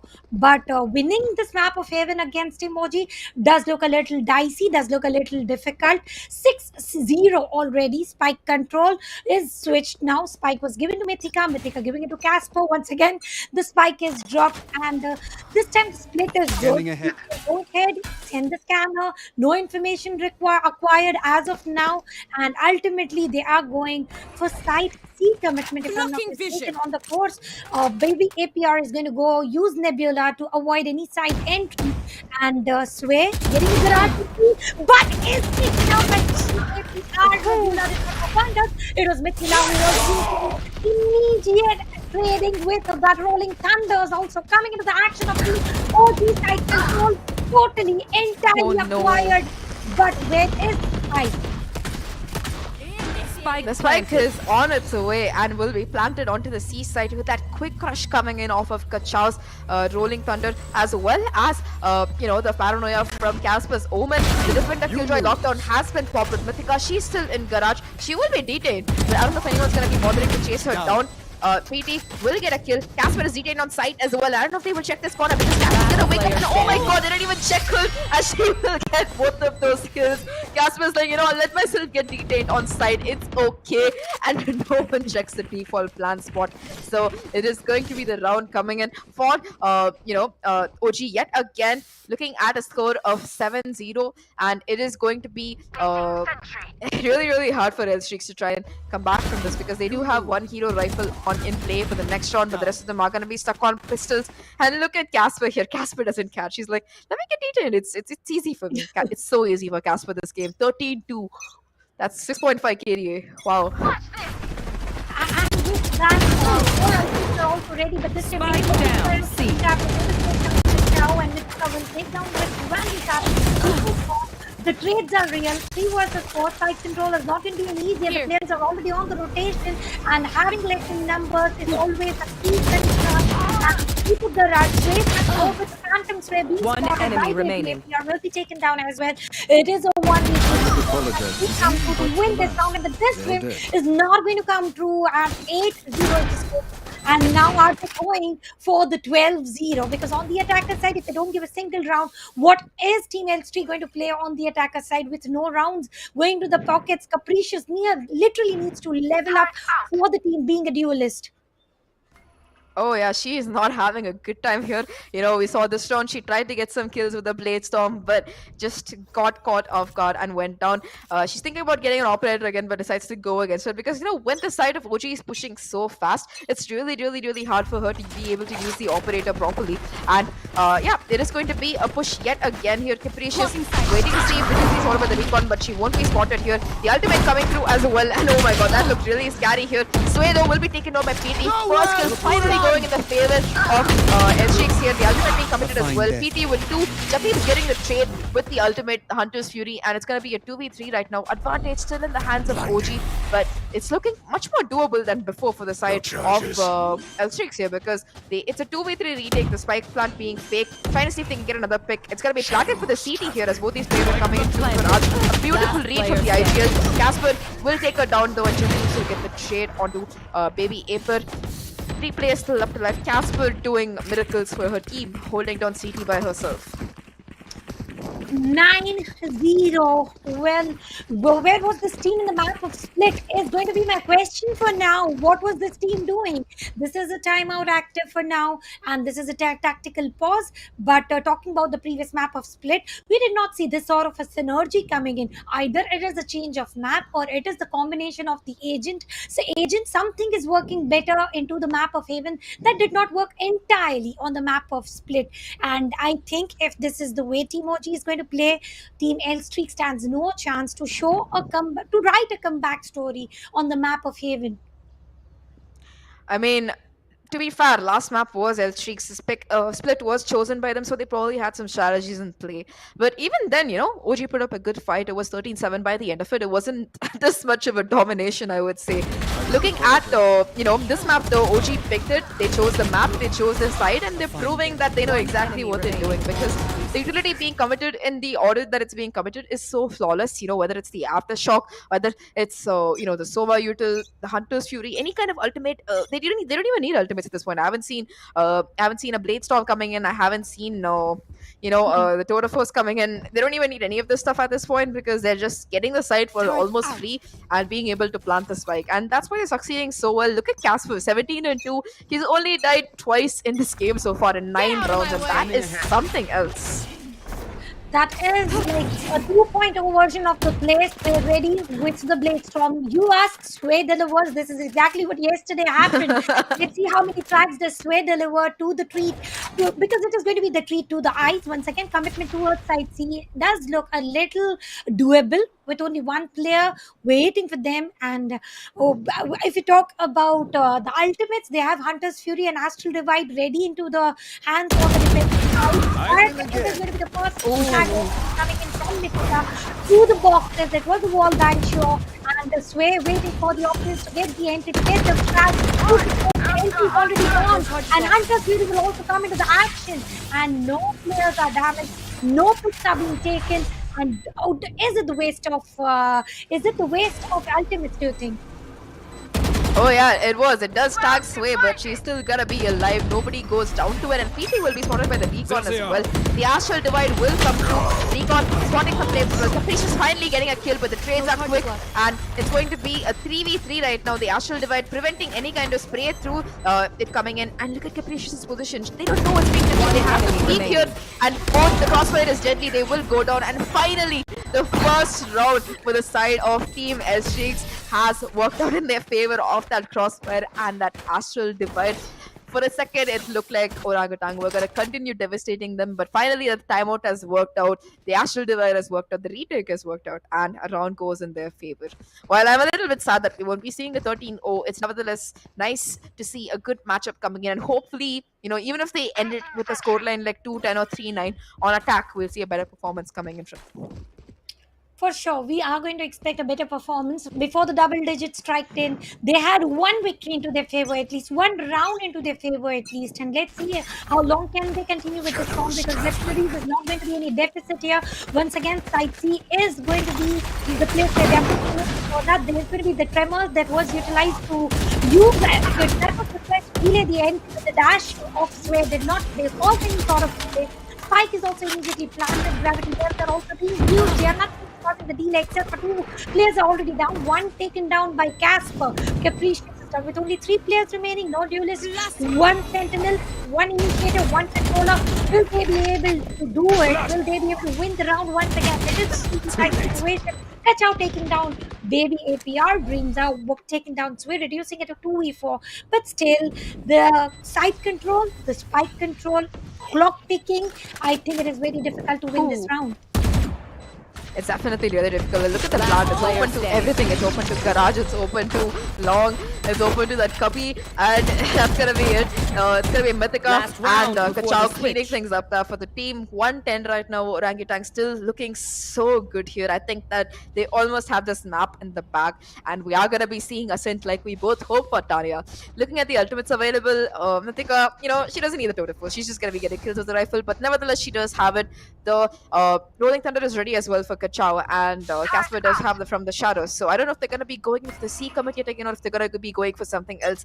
But the fast plays coming in from the side of OG is really fun to watch. Like, yeah, it must not be very fun for the side of L-Streaks here. You are going to see you are going to be seeing a little bit of a broken by 1 player on a sheriff, 1 player on a bucky, 3 rifles and light armor. But nevertheless, I think OG, they're just dominating this map. They are definitely dominating with the score being 10-1. I think they are again starting. They're again rooting for how they started. That is side B.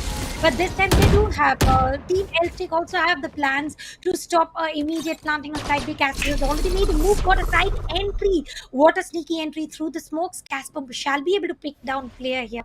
Will she be able to is the question. Yes, she will be able to with that ultimate being ready. Is going ahead using the ultimate, and they are committing towards side A. 4 players already made a move. And Rolling Thunder did also come to the action. Side is totally empty, but empty tags already, reducing the numbers to 3. We better for a very constructive that Orangutan team is a little less compared to but whatever, Casper with the 3-kill streak, they still win the round. The scores being 1-11. Sides are switched. Let's see what else has into their pockets. That was some gorgeous shots coming in from Baby Aper, getting 3 kills in the same angle. And I feel really bad for Uzi Woozy because she did catch Sway on the reload, but she couldn't hit the wall bang, she couldn't hit the headshot, and she did go down Casper as well. Both the controllers walking away with 3 kills for free, but at the end of the day, it's going to be OG with a score of, like you mentioned, 11-1 at the end of the half. Only 2 rounds needed to win this map and take them onto a set here to take home. And it seems like they really want to do it because they got tired after the last matches back and forth. They're just like, we're going to dominate, and that is going to be the case. They are going to be on defense. It might be a little bit harder for them because there are 3 sets they have to take care of.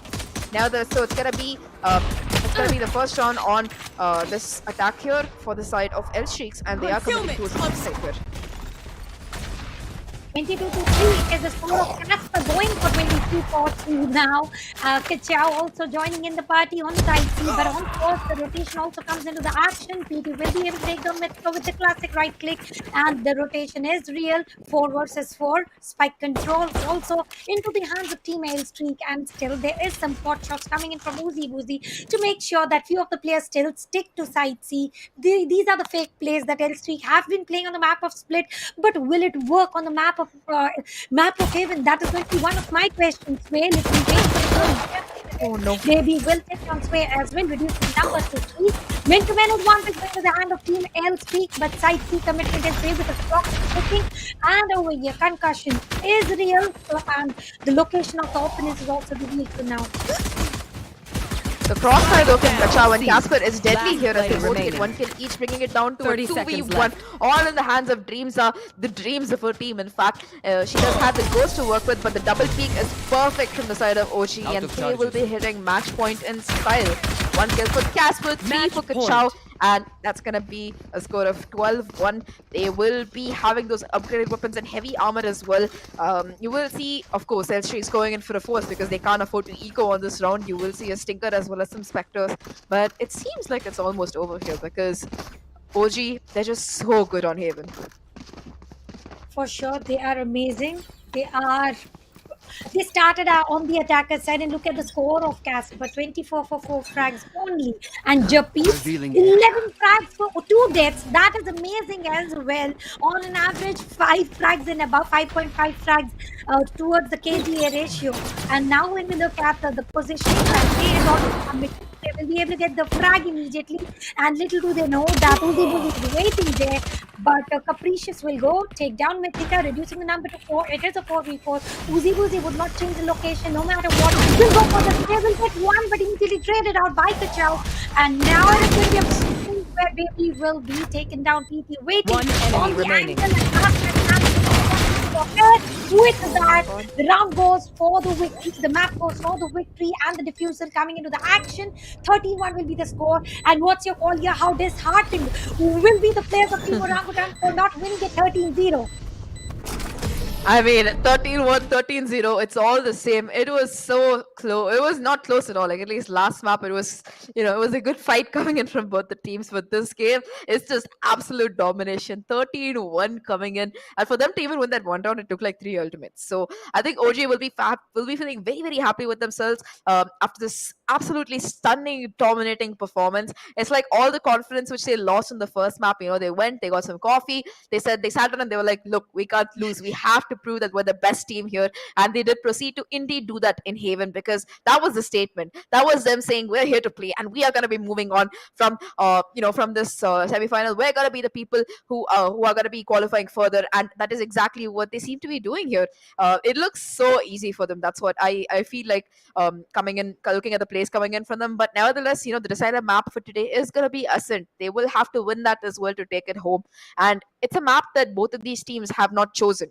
It's the decider. You saw them each ban like a map or two. You saw them pick like a map, and this is going to be the last map left. So I think that Ascent is going to be good for both these teams. They should have some strategies in play. And I hope that we go into an overtime here, because I would love to see an overtime coming in with players like this. Oh, well, I doubt if OG comes into this sort of a form, Elstrick doesn't stand a chance to go ahead with the overtime. But talking about the map of Split, about how everything worked into their favor, and it is very wisely chosen map. Split chosen by Elstrick, they going into their favor. Haven chosen by OG, going into their favor. But this is the map which is neutral, not chosen by anyone. And this should be one of the key factors. We shall be one of the maps where we can go for the head-to-head balanced fights expectations, but expectations are working nowhere here. Capricious was the key player to the previous map.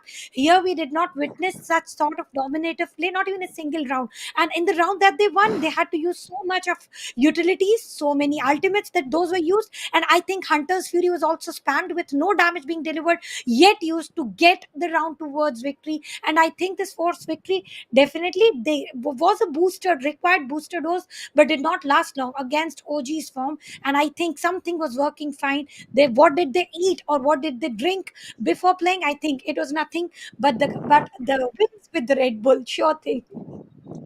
I mean, I think we need a Red Bull after that match, because let's take some, because I need some energy.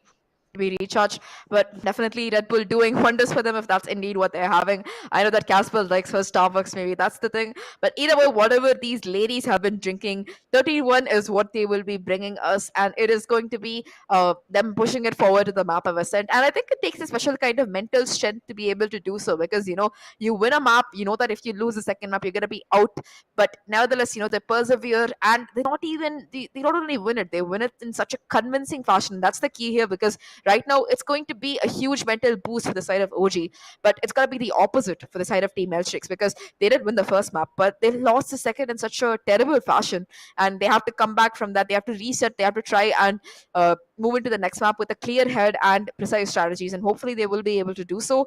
um, it's a bit unfortunate for them, because like you mentioned, these are all talented players. We saw how excellent they were on the previous map, but let's look at how OG dominated this map in some highlights. Talking about the start, well, there was like every single round was a step ahead. There was no looking back. No matter that single round that they lost, still there was no looking back. They were able to trade out several players even when they lost the round. Here there was a clear-cut 2-0 score, and Casper having good angle every single time, getting as many picks as possible. And I really don't know if it was 27 or 28 by the end of the match. And the team coordination was much more than required, and that is exactly with the coordination of the flash and of the firings that worked wonders for the team OG here. And right now, Casper also going in, pre-predicting about where is she going to spot the enemies. The Chow also going double doors where the team was totally sticking to site B, and while the teleport was being done, getting that one tap was also indicative that the players are ready to take the fight, but ultimately they work well, function well. One enemy remaining. Oh, definitely. I think that Casper, I can't wait to see the final scorecard, because she is, I think, without doubt, the MVP for the team. I want to see what exactly her KDA was, because I think she died like 4 times the last time I checked. So it's gonna be like an insane KDA of 6 from what I can think about. Like, the damage she was doing was just insane.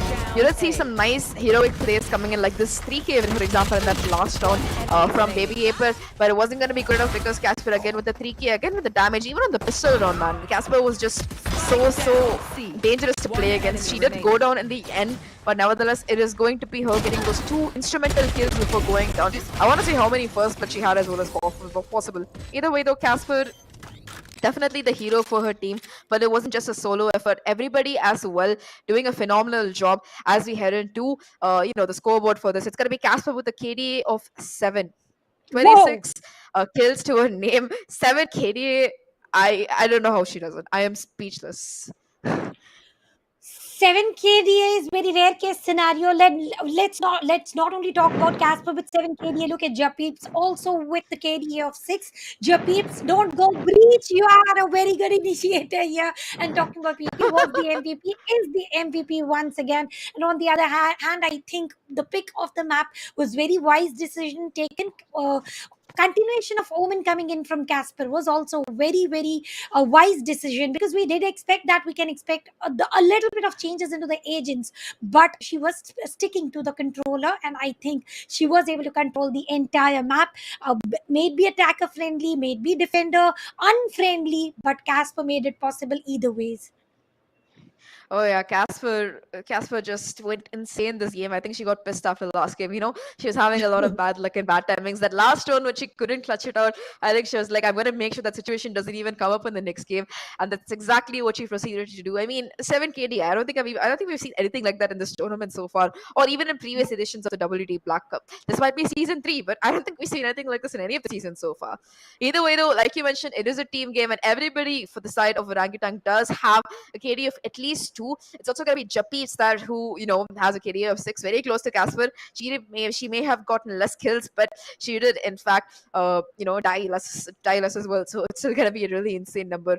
It just goes to show that like the kind of domination that OG proceeded to go with. On the opposite side, it is going to be PT on that Sova, who is the MVP, but the rest of the team, especially Capricious, I don't know, maybe she was having some trouble with the Jet here, not able to play super aggressively when on defense, and there just weren't enough rounds left for them to try and make it work.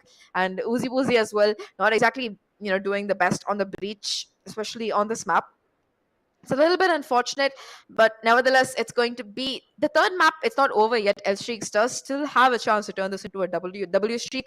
They do. It's Ascent. It's a neutral map, like you mentioned, Tanya. So they might be able to make it work in their favor. Well, talking about not favor, it is a map of mix. Now, I would say that either the attackers or the defenders, it is not going to be a one-way affair. Sure, we are going to see the seesaw round. We are going to see one fist from each side, one blow from each side, and that is exactly how the map of Ascent works. Let's see who is going to take the lead by the end of the day, and are we going to get to see the overtime? Shall be the question towards the viewers, because we did see on the map of Split team L Streak dominated, but oh yeah, it was an ultra domination by Team Orangutan on the map of Haven. The way they played it, they were real close to go 13-0, just like yesterday we spotted on Hysteria. Though one round gone, but here still there was a sheer set of domination shown by Team OG. Oh, I think the one matchup that I'm definitely interested to see is going to be if OG win today. I hope I can see them play against Hysteria because, like you mentioned, both of these teams have put up scores like 13-0 and 13-1. So, what's going to happen if they go up against each other? That's going to be the real question. And I think we might be seeing that if OG can make a win today. Either way, though, it is going to be the third map of Ascent. So, thinking about the map of Ascent when it comes to agent composition, we did see Hysteria play yesterday, and we did see an Astra as well as an Omen coming in. I think that the Omen from Shreya was much better. So I think Casper will continue to go in for her lucky streak Omen here. She won, she played insanely well on two maps, especially on the third map. A 7 KD or an Omen is not easy.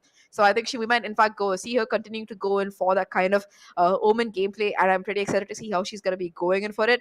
Meanwhile, on the opposite side, do you think that Capricious will switch back? Capricious shall switch back to controller, because I don't think initiative was the key factor that was supposed to be used immediately, and the role was not played wisely. The way it was very convincing on the map of Split. I would not deny that Capricious as a Astra was 100% of Astra that we were expecting on the map of Split as well, but they did manage to switch the roles, and I think that switch did not work entirely. But on the map of Heaven, let's see, the veto is ready, so are we. Players are ready.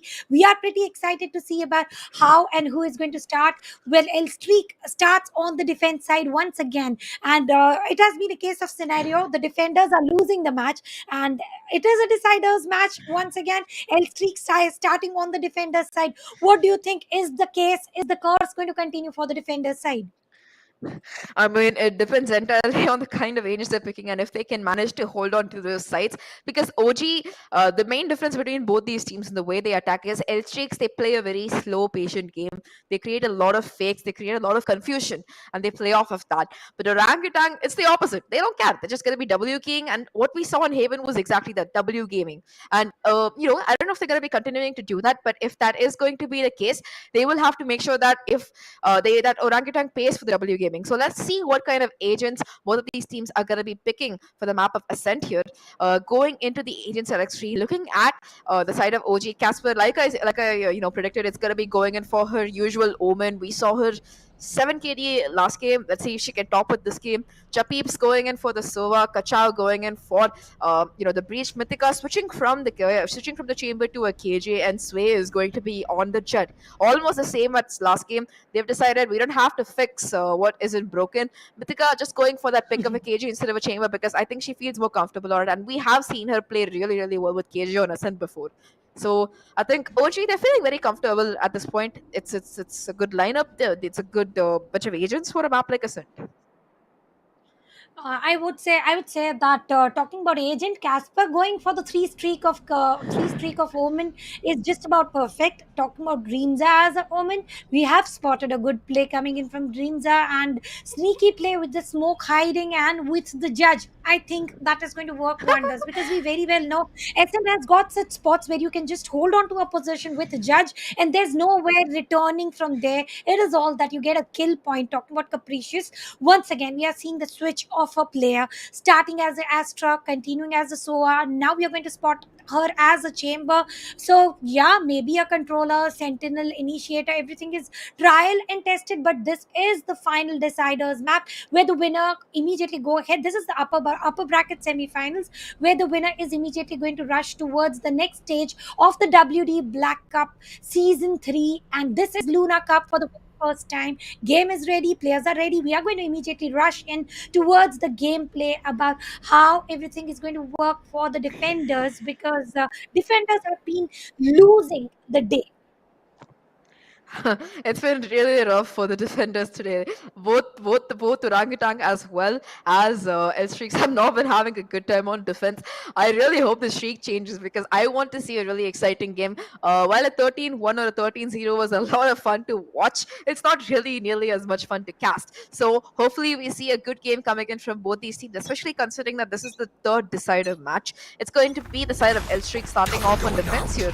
And looking at the agent comp, they are running a double initiator as well. A very quick push coming in from the side of OG, the usual W gaming. But Capricious has woken up. Will be getting both Mythica and Sway with that ghost. And this is really interesting. I've almost never seen a chamber of all people going in for a ghost here. Usually see them going in for bullets on the sheriff. But nevertheless, we'll be able to get 2 kills with the ghost and give the side away. It's going to be a 4v3 retake right now. Think still a possibility for the side of Orangutan.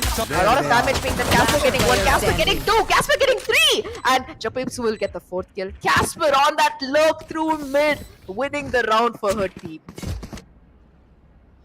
That lurk work wonders, and this is what the controllers are. This is what the smokes are for, where you can sneakily enter. Now this entry is going to get them a lot of specters, except one Kachao going with the ghost, and on the other hand we are going to spot Baby with the sheriff. Restore going with the normal classic, no shield. This round definitely looking a little bit favoring toward, not little bit, almost favoring towards the team Orangutan, because with the weaponaries that you are witnessing and no armors for team LP here, once again same sort of a play up push towards side, and your head hunter was used, but immediate teleport was used to add a cloud burst, and the gate will be closed this time. No, gate is still not closed immediately, but gradually they do decide to do it. Get broken, and a push coming in. Casper waiting this time on the different side of the game. Ooh, Baby Apple will get a crispy headshot with that sheriff on his way here. It is going to be Casper taking quite a bit of damage, still getting the kill though, will be falling back as she goes down to 26 HP. A 4v4 right now, all the players on site, and a wall bang from Dreamsa with that Spectre could be the game changer if she can take down Casper there, but it's not going to be the case. Mythica though, playing towards main. Capricious has her skies back as she gets a headshot. 3v4 right now. Baby Apple getting another one on Kachao. Japim's getting a kill, Japim's getting 2 kills. 2v2 right now. Casper on 26 HP getting a kill as well. Japim's just got the last player. Uzi has to check Casper but doesn't see her, and Casper again with the 3k getting the heroics for her team. What looked to be a really close round going in the favor of OG, but at a huge loss because 4 of the players will be losing their Spectres and whatever other weapons they had in their hands. Casper has gone insane already. Every round, 3 frags, no matter on the lurk, not on the lurk, on the site, near to the plant whatsoever. Everything is ending up with the frags. One of the player with 465 ACS, which is very rarely witnessed. And as you mentioned, this is for the very first time that we have witnessed on the WD Cup Season 1. It wasn't spotted neither on 2. This is for the first time on 3. Third round is also initiated with the blind, and zone is playing. Recon dart will be used by PT here. Parasol is used and PT will try to go ahead, get the frag. Classic are still being used here, but how long will the classic last? Can stretch out? Down A. 1 enemy remaining. Insane this time, and it is once again Owen's play. Not coming in for the team of Orangutan, sure, but from the team of L Street. It is going to be Dreams are getting total of 3 frags for herself. I think that Dreams are, we saw her in the last 2 games going for the Sentinel, but it is her gonna be really, really good from what I can see on both a rifle as well as a controller. Like you mentioned, 3 kills to a name. However, though, that was the advantage round for the side of Elstrix. They did have that superior firepower with mostly pistols to the side of OG. This time, OG will be having the full buy, and we're gonna be having I think that we're gonna be heading into a small technical pause. So, looking at this round, it's going to be full buy coming in, like I mentioned, for OG, they are close to several ults. They almost have the Hunter's Fury. They do have the From the Shadows from the Omen, and that might be the game changer here. If they can get that Hunter's Fury and the spike down, you can just play post plan because they have Nano Swarms from Mythica. They have the Shock Darts as well as the Hunter's Fury from Japeeps if they can get an orb or get the plant. And it's gonna make things really, really rough for the side of Elstrix because they have to retake the site and then kill these players before they can, activate the util to, take the round. Either way, though, we are going to be heading into the next round. It's. Go ahead, Tanya. They are getting the round even before the utilities are used, and that is exactly what they are trying to do without tanking up any damage, just pushing it in. And Sway on the course is taking down Baby Aper. Well, Jet Diff, sure, not for so long, but immediate frag was taken with the smoke right on time. Oh yeah, that was a fast kill, and I think she heard the dash. Being a Jet player herself, she knows exactly how far Baby Aper might have gone, and that's going to at 80 as well, getting a headshot. But Dreams are going to be the hero of that round as she takes down 2 players. The flash fully is perfect as well as she takes down Kachao, but she keeps his staff for the trade here. 2v4, 2v3 right now for the side of OG, and the Sova is super low here, just 10 HP left on her. Casper watching towards heaven, having to make a play here, and they do have both of their ultimates available, but it's gonna be really rough. It has to be a gun game here. Casper doing a lot of damage, taking a lot of damage, still a 2v3, but who will come out as a victor? One enemy remaining. One enemy remaining. And Japeeps this time as well, getting the triple for herself, and Caprice will get the finisher with a beautiful glitch pop animation. And over here we are going to see the defuse, and the score will go as a 2-all. Well, this is exactly what was expected on the map. Okay, and what is Caprice up to? Why is she raging? Oh no. I think after her insane performance in the first game and her not so insane performance in the second game, she wants to show she's here to play. I would be pretty angry if I was OG that, because that is a little bit too much. The question is, are they going to make her pay for it? Is going to be the case. They do have multiple ults to work with. They are going to be on an eco. OG does only have sheriffs as well as a marshal on Sway, but they have so many ults. They have Kachao's Rolling Thunder. They have Caspers from the Shadows. They have Repeat Hunter's Fury. And Sway just needs one orb to try and get it. But Capricious, she's reading this right, is aggressing towards B main. Might be spotted by the turret if she keeps further, but she isn't going to do so. Baby Aper, in fact, will break it, so that might enable them to push even further. And Mythica is waiting to make them pay for it in case they two players still playing towards the link there. But it's going to be an A push right now as Kachao flashes and the peak comes in. Nobody is going to be playing super aggressively though, and it looks like both these teams are going to be waiting to see if they can get a pick.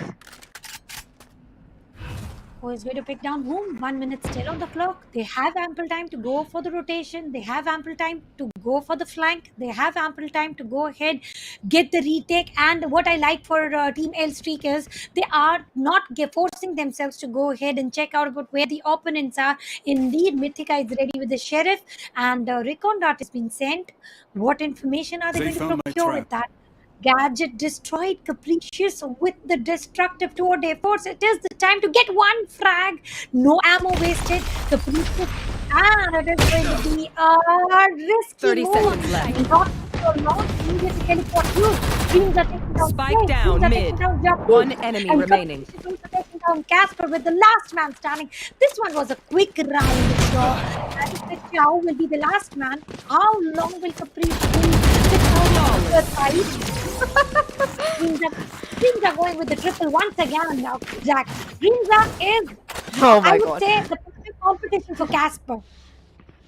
Oh yeah, I think Dreams Up, they've been putting her on the wrong agent all these games. You just needed to give her the Omen. It's like once Astra got nerfed, Omen got buffed, and it's also buffing these girls up, as both Casper as well as Dreams are putting up a phenomenal show here. And again, the BM from Capricious, she doesn't even bother using a gun or pulling it out. She knows Dreams has it. She knows that Kachao only has a sheriff, and she's just gonna be jumping around. And again, Mythica having a really slow start on this game as well. Kachao as well, not really having a good time. They are gonna be going towards B. The concussion is used, the flash is used, and it's going to be the first point of contact being the jet here.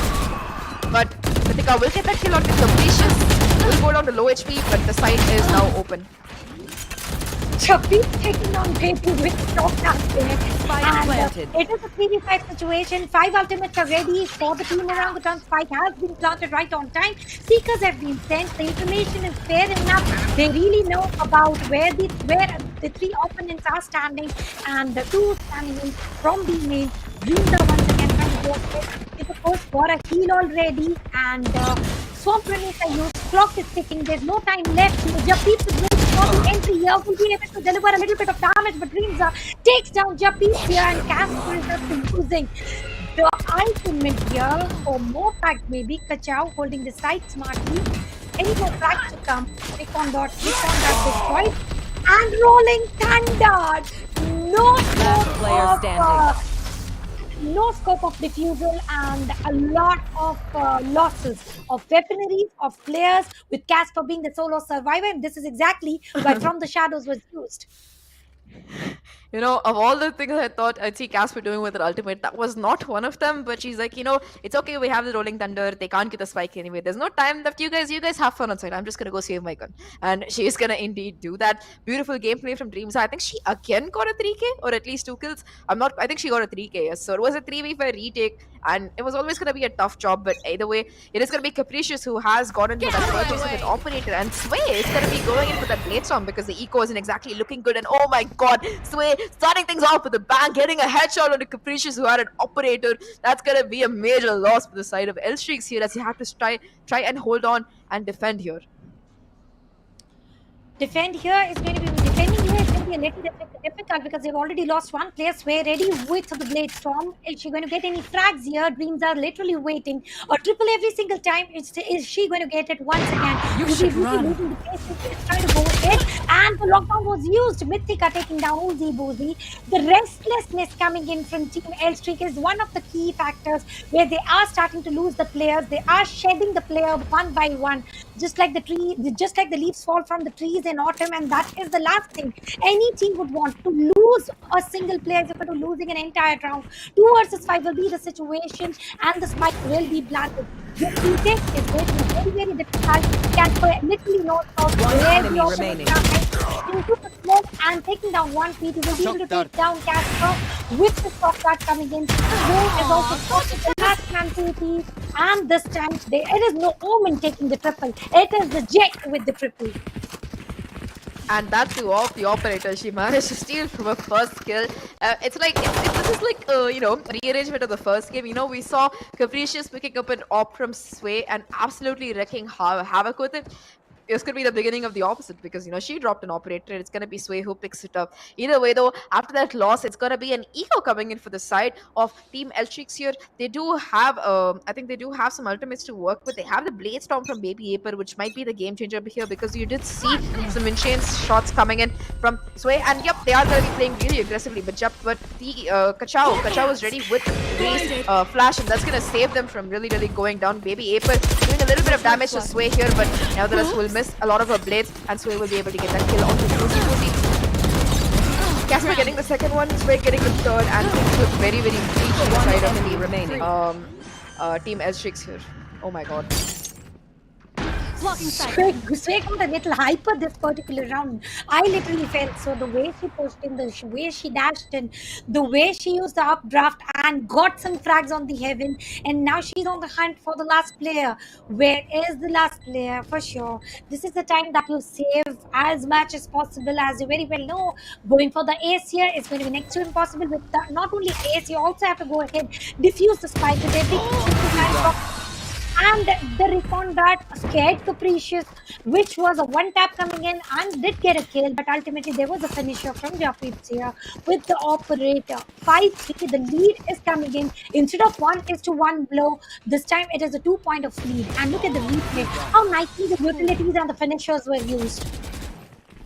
I think that Capricious made a mistake with that little performance of hers after we won the round, because it seems to have pissed off the side of OG as well as Sway. Especially, you know, like you mentioned, Sway, she seems to have taken it personally with her playing super aggressively. Either way, not really a successful eco, but not a bad eco anyway. It's gonna be a full buy again for the side of Elstrix. And look at the control coming in from OG. Like you have two players waiting towards A in case somebody decides to push. You have Sway watching mid. You have two players for B main as well. And it's gonna be the Hunters really being committed from Japkeeps will tag up one player, but will not be able to get a kill sadly, as the Sova will still remain alive. The recon bolt as well coming through might be able to catch Mythica here if it's careful. And no, Mythica dodges it. She walks into the smoke, going towards side, but Mythica will be caught anyway. Will take one hit. Will PT be able to get the kill? Sadly, it's still gonna be a 5v5 with 1 minute left on the clock. There's an ample time, but they are trying to go ahead push on the side A. 4 players trying to go through the mid, through the garden area. Smoke used right on time. Sway with the operator with the close range battle. I think something I would not personally prefer, but it is the preference of the players that has made them what they are today. So they can go with their personal choices. Paranoia has been used by Casper there, and a good decision coming in from Sway. 30 Going seconds with left. the first, taking a rotation. And now side B will be committed. Little do they know that all 5 players are on the mid, and this is the time where Mythica can make most use out of it. And still going for the trigger discipline. And this is going to be the second player moving right in front of the eyes. One track taken down. And she could have taken both though, but trigger discipline sometimes works, sometimes doesn't. But still, they are near to the closure of winning this round with 2 versus 4. I think that for the side of Elstrix, they should try and just see this because it's gonna be a really, really rough retake. Unless they can get 1 or 2 kills immediately, they should try and hold on to these guns because if they lose this, it's gonna be an eco yet again. Woozy trying to use the Sky Trailblazer to clear out some space, but will not spot any 2 players towards main, and yep, Sway will get that first. All in the hands of just 1 player right now, and Casper will take her down. 6th round on the board for OG. It looked a bit bad for them, but they are quickly picking up the momentum. And once again, it's gonna be really rough for the side of Team Elstrix because two of the players don't have money for good weapons, and the other 2 might have to compromise and go for light armor. Either way, looking at the way Elstrix is playing, they have to figure out what exactly they're doing wrong. They've been taken in by this attack A and A shot fake twice now. They will have to be careful and try and leave at least 1 player towards mid, if not B itself. It's not working out for them, the kind of over-rotations that they're committing to. It's not working for them. It's the exact precise word that shall be used, and it's not working for them, and this is exactly what is working on the attacker side, and they shall be able to continue. That's how made is placed. Casper will be able to take the much as the players are 2 men down, and Dreams are getting a pick, but not for so long. Attempted to get the second as well, reducing the players to 2 versus 3. How long will this last is going to be the question on the course. Jumping for the entire side and the Capricious trying to blast out the gate. And how is that going to be helpful? We will see. Flying drone is sent on the heaven. Mythica entering with the flying. There Capricious was literally waiting. The moment she turned, Mythica made the most use out of it, where she could not take down Capricious, sure, but One could enemy take down remaining. easily. With the last man, it is a 1v1 affair, and no HP for Capricious remaining. And full HP for Mythica. Fake defuse coming in. Swarm grenade. This is the time where this sort of utility is coming into the action, changes the play, but for how long will be the question? Mythica will not wait for the swarm grenade to do the deal. She will go for the final finisher. With that, this is going to be the 7th round going into the favor of Team Orangutan. The equalizer is not coming in. The balance is not coming in. The lead is going bigger and bigger. The buffer, which was just 2, has converged into the multiplier of 2, which is 4 right now. Yes, that is some quick math coming from you, Tanya, because I don't want to do it. I'm glad you're doing it. Either way, though, like you mentioned, it is going to be an overwhelming advantage for the side of OG. And this is just really sad because Capricious, she could have stuck the spike. The Nano Swarm was not on the spike. But I think that being at 5 HP, she couldn't risk it. And yep, it is going to be a fast push yet again. Oh my god, PT caught off guard as Sway just dashes in her face while she's droning. That's going to be the B side open yet again, and OG, they are back on the strategy of W gaming. Initially, it wasn't working for them, but, I think they have the momentum, they have the confidence, and they're going to be really, really capitalizing on it. Meanwhile, though, Mythica's alarm bot will give away the location of 1 player. She will still get a kill. But I don't know if Mythica will expect a second flank here. No, this Mythica is here. But, yep, that is going to be Dreams out, who will be able to take her down. 3v3 right now. All players on site. Casper, though, will make Dreams out pay for it. TP will come through, but Capricious will get the kill as she is holding Angle with that sword of force. Sway doing a lot of damage to her, but nevertheless will still survive. And the Rolling Thunder is yet again available. The time is running out here. They have to try and retake this fight as fast as possible. Woozy and her teammate are both kind of low here, and it's gonna be really tough. It's gonna be Capricious though who takes on Sway, and the Rolling Thunder will come through, will hit both the players, and the round will be going for Orangutan off the back of that Kachao, clutching it up. Last round in the half. Now, Rolling Thunder and the Site B. This is going to be like a deja vu moment. Every single time they have the Rolling Thunder ready, they go for the Site B, they go for the retake. They win that round with that Rolling Thunder. This time, Kacha was also able to get those required pick. If you compare all 10 players, Dreams has given best of the efforts. Now also has got an ultimate ready. Uzi has also got Seekers ready. They with 2 ultimates being ready on the defender's side. If you have a look at the attacker's side, they've got 3 ultimates ready. Japip is just 2 frags away, or maybe 1 ult op and 1 frag away. Capricious trying to overextend through the A main, and Baby has got a good. We can personally expect 1 or 2 frags coming in.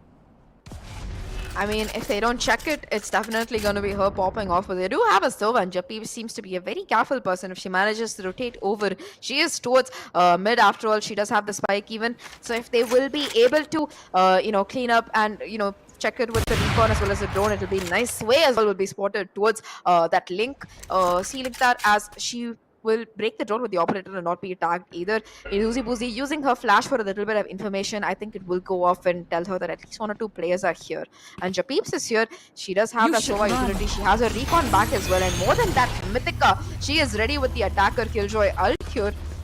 It's gonna force people off the angle. Baby has to fall away. Will get 1 kill on the way though. Mythica will be going down. That's gonna be a 4v5 right now. The site is available. 2 players detailed. But will OG go chasing them, or will they be able to hold on here? 30 seconds left. Well, they did attempt to go straight, then OG has been taken down already. The number 3v4 fight has been planted once again. They are going for the fight with so that One enemy remaining. With 1v3 control, but not so long ago did I mention it was 1v3 reduced to 2v1, and then it was a 2-0. With that, this is going to be the 4th round going to the favor of Team L Street. No fight today, I'm afraid. Oh yeah, that is going to be finally a round in the favor of S. Switching 4-8.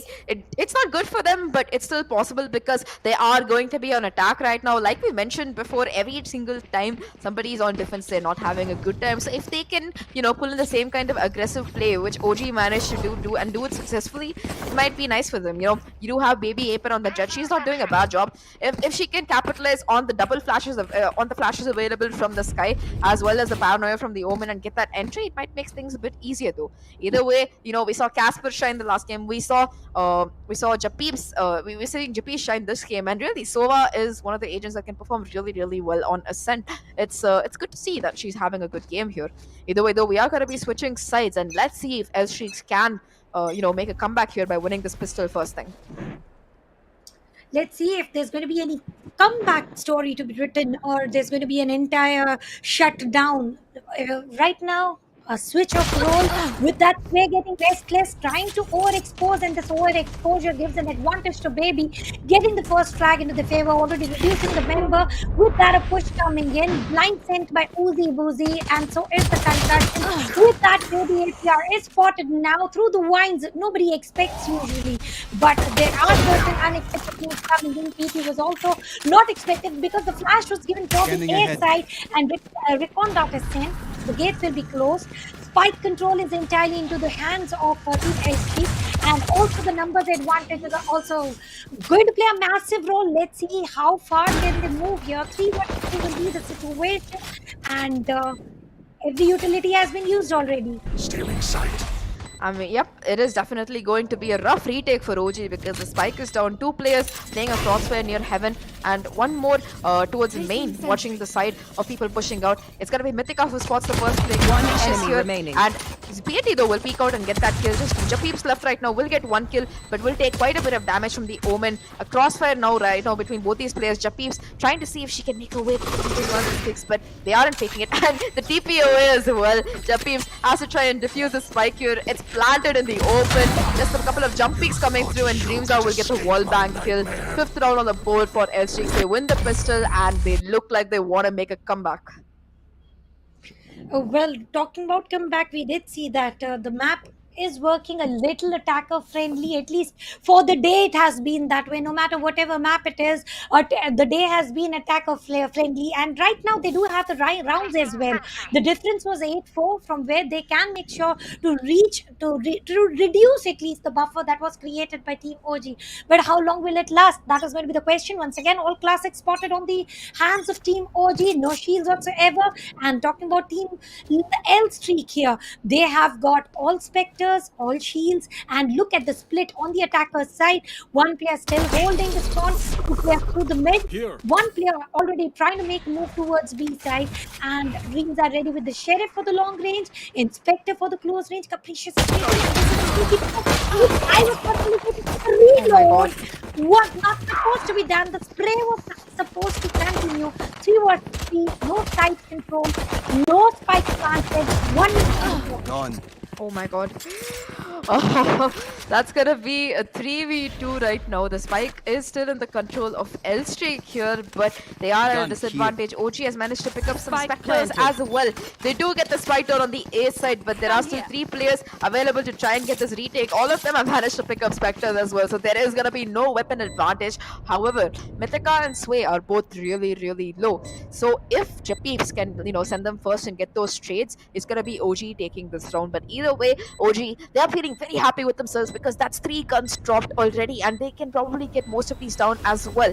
Looking at the players available as well, it's gonna be them coming in through main. No issues at all. Sway is just gonna be trying to stick the defuse, get half as well, but the spray will come through. Half the defuse might be done, but they still have to try and do it. Both the players start as well by the recon. One PP enemy will remaining. get the trade. 1v1 right now. Mythica so low, and the shock dart will take her down. The round will be going to L-Streak, but they will lose 4 specters, so it is technically a win as well for OG. A technical win for OG, and I like how the way that was used, that nobody should survive, nobody should save anything, nobody should be here except I will be the one who at least will be breathing, no matter, no weaponaries, no armors, that's all good, but I'll be the one only standing on the map. For now, the scores are 6 and 8, and I do see L Streak is finally showing a comeback and a good play. Bulldog spotted, so Inspector, the weaponaries is all mix, and this mixed weaponaries usually works every way, either on the attacker side, on the defender side, and if, may it be a close range battle or a long range one, I think L Streak will make sure to push it in all together, and they do look a little extra committed on side A. There is gonna be Capricious trying to make that jump up there, but she is not having a good time. She's gonna be like, nope, I'm not doing this, I'm falling back. The sound though will come through for both these players. A jump pick coming in from Patey, but I don't think it's gonna do much, and Sway is gonna be using this time to aggress here. The breach utility coming through, and oh my god, it's gonna be stunning her own teammate. I think a bit unfortunate. Kachao will get the trade though, and takes a lot of damage in the process. 4v4 right now. They know that Casper as well as Kachao is here because they see the paranoia come in. It's gonna be a 4v4, and look at the position of these players. 2 are playing towards A shot, 2 are playing towards B main, and mid is going to be relatively clear. I don't know if the side of L-Streak realizes this though. I think they do, because they are gonna be going up towards short. Casper has to watch mid, is playing towards spawn, and it's gonna be Kachao who will have to take that first fight. Tries to get some spray, but in fact will be brought down to 5 HP. Just 30 seconds left.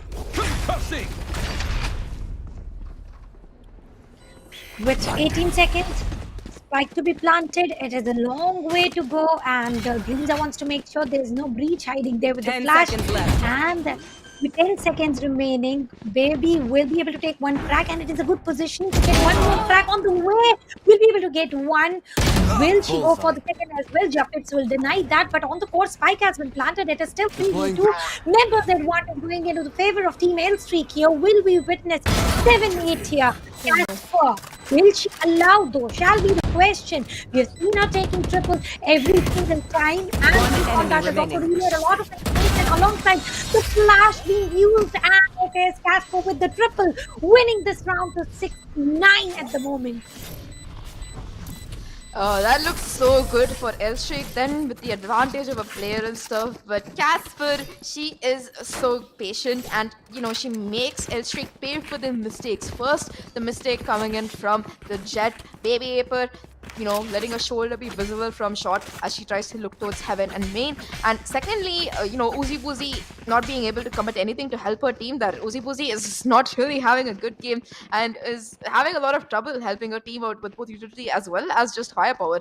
Either way, though, that is going to push the side of Elstreaks into an eco because they did force last round. Even though they lost 4 specters, they tried to buy guns. They almost made it work, but nevertheless, it is going to be a half buy right now as Shapeeps goes forward really aggressively to see if she can get a kill. I believe it was a kill or no. 4 versus 4. They were successful enough to plant the spike, but look at Casper's One enemy overextension, remaining. getting some frags, and this is going to be once again. Is it a triple? We have spotted with various triple, and yes, ladies and gentlemen, Casper is never going to stop getting those triple victories for the team, and also entering to the double-digit club right now. 3 rounds away from winning, not only winning this match, but also qualifying towards the next stages of WD Black Cup Season 3. And of course, our esports partners are Sky Esports. Talking about this current situation, Dreamza is also doing everything that is required, but look at Casper. The attackers or defenders with the ultimate ready. What do you think is going to happen here? Oh yeah, they do have a lot of ults on the board. Japeeps does have the Hunter's Fury as well. If anybody gets tagged by that drone, they are gonna, really try and pay for it. And yep, that's gonna be the Hunter's Fury coming in on the opposite side here, trying to catch Mythica as well as Japeeps, but not doing any damage here as B Execute is trying to come in. Smoke is coming as well. The Recon Dart will spot Mythica, but she will be able to fall away. And nevertheless will be bitten by the Skydog. Capricious will take it on Kachao in the meantime. Mythica still concussed and a little bit of chip damage being done as well. Casper though will take on Baby Aper who did have that great storm. It's gonna be Mythica who goes down. Just Japeeps left trying to put things down on site here. But Uzi Boozy, she will take her down and it's all in the hands of just Sway here. Left in a 1v4 situation all alone towards mid. They don't know her position, but she still has to try and retake all of this. She has to clear mid. She has to make her way in through market. And then try and get 4 kills all before the spike goes off to be able to win. And I think she's gonna do it because it's gonna be a clean 3k and a headshot for Capricious to bring the side of Elstreaks to 7. And I really don't understand how is it every single time a round is won with a 3k finisher, and maybe any team, maybe any player, a player to get 3 frags is also always winning the round. And talking about this particular round, a good plant, a good positioning, and a good site entry, immediate entry, leaving only Sway surviving. And I think the retake was a little longer. That was supposed to be taken through the main, going for the market risk where already a player was waiting for the entry, which is quite much more than expected. Talking about current positioning, it is a split of these two right now, and Doggo sent. Sway was not attacked immediately, and still ready with the operator, but it's okay. If you're not caught by my Doggo, I'm going to send my seekers. I've got so many creatures to work out with. It is going to be Mythica who is on the defense of this A side. Does have both the nanoswarms and Casper pushes through the smoke and gets Baby Aper. What a godly play coming in from her because nobody expects you to push a smoke. And more than this though, it's going to be Mythica. Mythica who is here, but PT, she will fall away from the Owl Drone to be able to take her down. A bit unfortunate for Mythica, and Capricious will take down Casper as well. Uzi Boozy taking down Kachao. Just Sway and Japeeps left right now, and they might just opt to go in for the save if they can't get a kill quickly because the operator that's not exactly easy to buy when you have like a bad eco. Some shock dart damage trying to come in from Japeeps here, and Sway is gonna be like, nope, I'm out of here. I want my operator for the next round, and Japeeps is gonna be following her teammate. 8th round for the side of Team Elstreaks here, and a really quick play coming in from. I think they've realized that once they get a pick, that's gonna be the site open to them. They're making OG pay for not being able to trade kills, and honestly, that round that was on Mythica because she had the perfect opportunity to get not one but both kills. But unfortunately, she gets spotted with her shots, and that is going to be a round going in the favor of Team Elstreaks here. A round that they really needed to try and get some momentum back. Are they going to get the momentum back is the question, because they do have a rolling thunder into their favor. They do have a blade storm. They do have from the shadows, and I think that is fair enough to win the round. And not only that, Sway has got an operator as well with the full shield, and that should be a game changer. Talking about Team L streak here, they've got Tour de Force as well as from the shadows. Dreams are the top fragger here. Let's see how everything is going to work. The peak sailing, the recon fault, and the scanner is not going to give the enough information which was seeked here, because the players are towards A side and two players quite far away, still near to the spawn area. Sway is trying to get the control over the mid with the semi smokes through the peak through the smokes. Yeah, there are some gaps available. I think that's intentional. And so far, the side of the attackers haven't decided to make a commitment yet. They are waiting to see if they can get a pick or two. And I think they know that Sway might have saved the operator. They aren't peeking into any of these angles. Uzi Boozy, though, and Dreams are look dangerously close to it. But it's going to be Sway, though, who falls off that angle. So mid, in fact, is going to look a little bit clearer right now. Meanwhile, PT making a way towards the A side does have that recon bolt as well as some shock dust, trying to clear out these corners where people often play with shock with shotguns. But meanwhile, though, it is going to be the recon coming in for the side of Team L Streaks here, who might want to go towards his A set, because that's why the spike seems to be waiting. That's where the spike is waiting. That's where the spike is waiting. And then now with the blade storm, Sway is also looking quite ready. 30 seconds and, left. You want to play? Let's play. Vision is seen, and oh yeah, Tour de Force so activated. Slow is there with the operator. But just to use Uzi Boozy waiting for sort of an angle. Who would have expected a player in the garden with only one man standing? 1v4 is the situation. It is going to be the weapon here for the fight was on. Uzi Boozy will take on Japi. What a quick round. 9-10 will be the score right now. And from the shadows was not used on both the ends, but ultimately lockdown is also ready. Timeout starting right now. And if we discuss this particular round, it was way too quick, it was way too hasty, and the comeback coming in from Team L Streak. L Streak is also very realistic. They are going with the pause and play. One player is pausing a little away, farther away from teammates, and that is exactly what they had to do. I think, Zach, the way the split that is coming in from L Streak is working fine. Oh yeah, it's definitely working fine. The patience as well. I think that these girls have figured out that you shouldn't give the side of OG the momentum, and they are in fact flipping it in the direction. It's gonna make the OG panic and take a time out to figure out what exactly they're doing wrong here. And it's exactly that. They're just not being able to trade each other's skills. It's pretty simple. You see one of the players going down. That's gonna leave the site open, and after that, not able to capitalize. They depend on heroics from the individual players, especially Casper, and it's not good enough because L Streak, while all of the players don't have the same firepower, they are able to trade. If Uzi Boozy goes down, the Omen is there for the trade, and things like that. Either way, though, it is going to be 9-10 right now. L Streak so close to making the scores equal and taking it home. There are, however, a lot of ultimates available on the board, especially one that might prove crucial is going to be Mythica's Lockdown. The Lockdown does cover all of the B side as well as, let them entry in for free. And that is exactly what seems to be happening. They do want to go towards the B side. They do want to try and retake, if possible, whether they go for the B side or the A side. There is going to be a retake coming in with Mythica's Lockdown here. Sova drone will spot Casper. I think it will spot Japeeps as well. She will put down the recon. But, if people walk into that, it's going to be Casper who gets the kill. Little bit of shock darts coming in, doing some damage to Casper here. And it's still 5v5. No player has gone down. It seems like it is still going to be a B hit. Meanwhile, though, look at the position of the chamber, playing all the way towards spawn, making sure that nobody is going to be pushing or backstabbing them.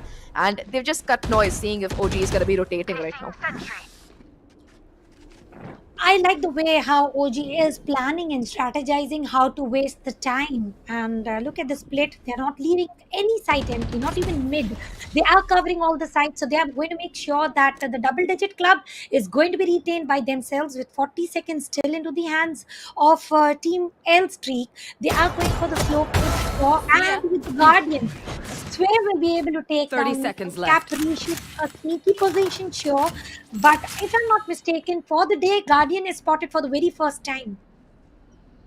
Definitely, and Sway, she doesn't get the headshot, but she does enough damage to get the kill nevertheless, and there is no time, just 17 seconds left. All Mythica has to do is hold on here will be able to clear out the side. 10 seconds Spike left. will be able to go down, but if they try to plant default, they are going to be assist. paying for it. As yes, Mythica will get the kill with her nano Spike swarms planted. here. 3v5 right now. The retake looking pretty easy for the side of OG as the Killjoy lockdown is popped. All the players stuck on site here can't even break it. One It's gonna enemy be remaining. Sway getting one, PT getting the trade, but Mythica and Kachao will clean things up, and that's gonna be the diffuse coming through.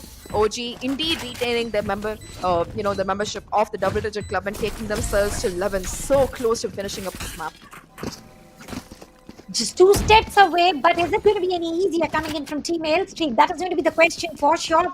From the shadows, ready from both the teams for way too long, not being used whatsoever. They are trying to save it for the hard times, but this is the hard time already with only 2 steps. 2 steps does look very close, yet too far, because we have seen Team L Streak trying to make a move when they least expect, and the way they were wasting the time, not allowing the side entry on any different angle, and L Streak was also playing along. They were worrisome about not losing a single player. Round is on, initiated with some Omen smokes on the way. Sway once again overextending, tacking up a lot of damage here, but before that she was able to take 1 pick. And she's still alive as well, which means a lot of good things coming in from her. And Kachao is going in, seeing if anyone's going to be coming towards the door, but nobody seems to be wanting to take that amount of damage. As Dreamsa will jump away with 1 slur of HP left. I think she's actually at 1 HP right now. Kachao, if she's placed in the smoke, that's going to be her going down. And Uzi Muzi though will get that kill and should be able to heal up her Omen. That's going to be a 4v4. The Sky Seekers coming in as well. Will give away information as at least 2 players and a little bit of wall damage coming in. Casper keeping in, trying to see who's playing on site and where, and she will spot out 2 or 3 of these players. Mythica trying to do some wallman damage and failing. The retake is on right now. 3 versus 3, recon ball sent, no information sent as of now, but for how long will be the question, and Casper will try to push through the smoke, which is very risky, and enemy still remaining. the one flat followed by player other, standing. but this time a triple-digit victory was denied, and Jaffe doesn't have time to defuse the spike. Clock is ticking, spike is ticking, and the round going into the favor of the attackers. L3 finally entering double-digit club. So close, yet too far. Breathtaking entirely. Oh my god, that was quite a round coming in from L Streaks. Especially Uzi Boozy as well as Dreams. That things looked really scary for them, but man, did they do quite a bit of damage there. And even though all of them went down, the round nevertheless went into their hands as OG.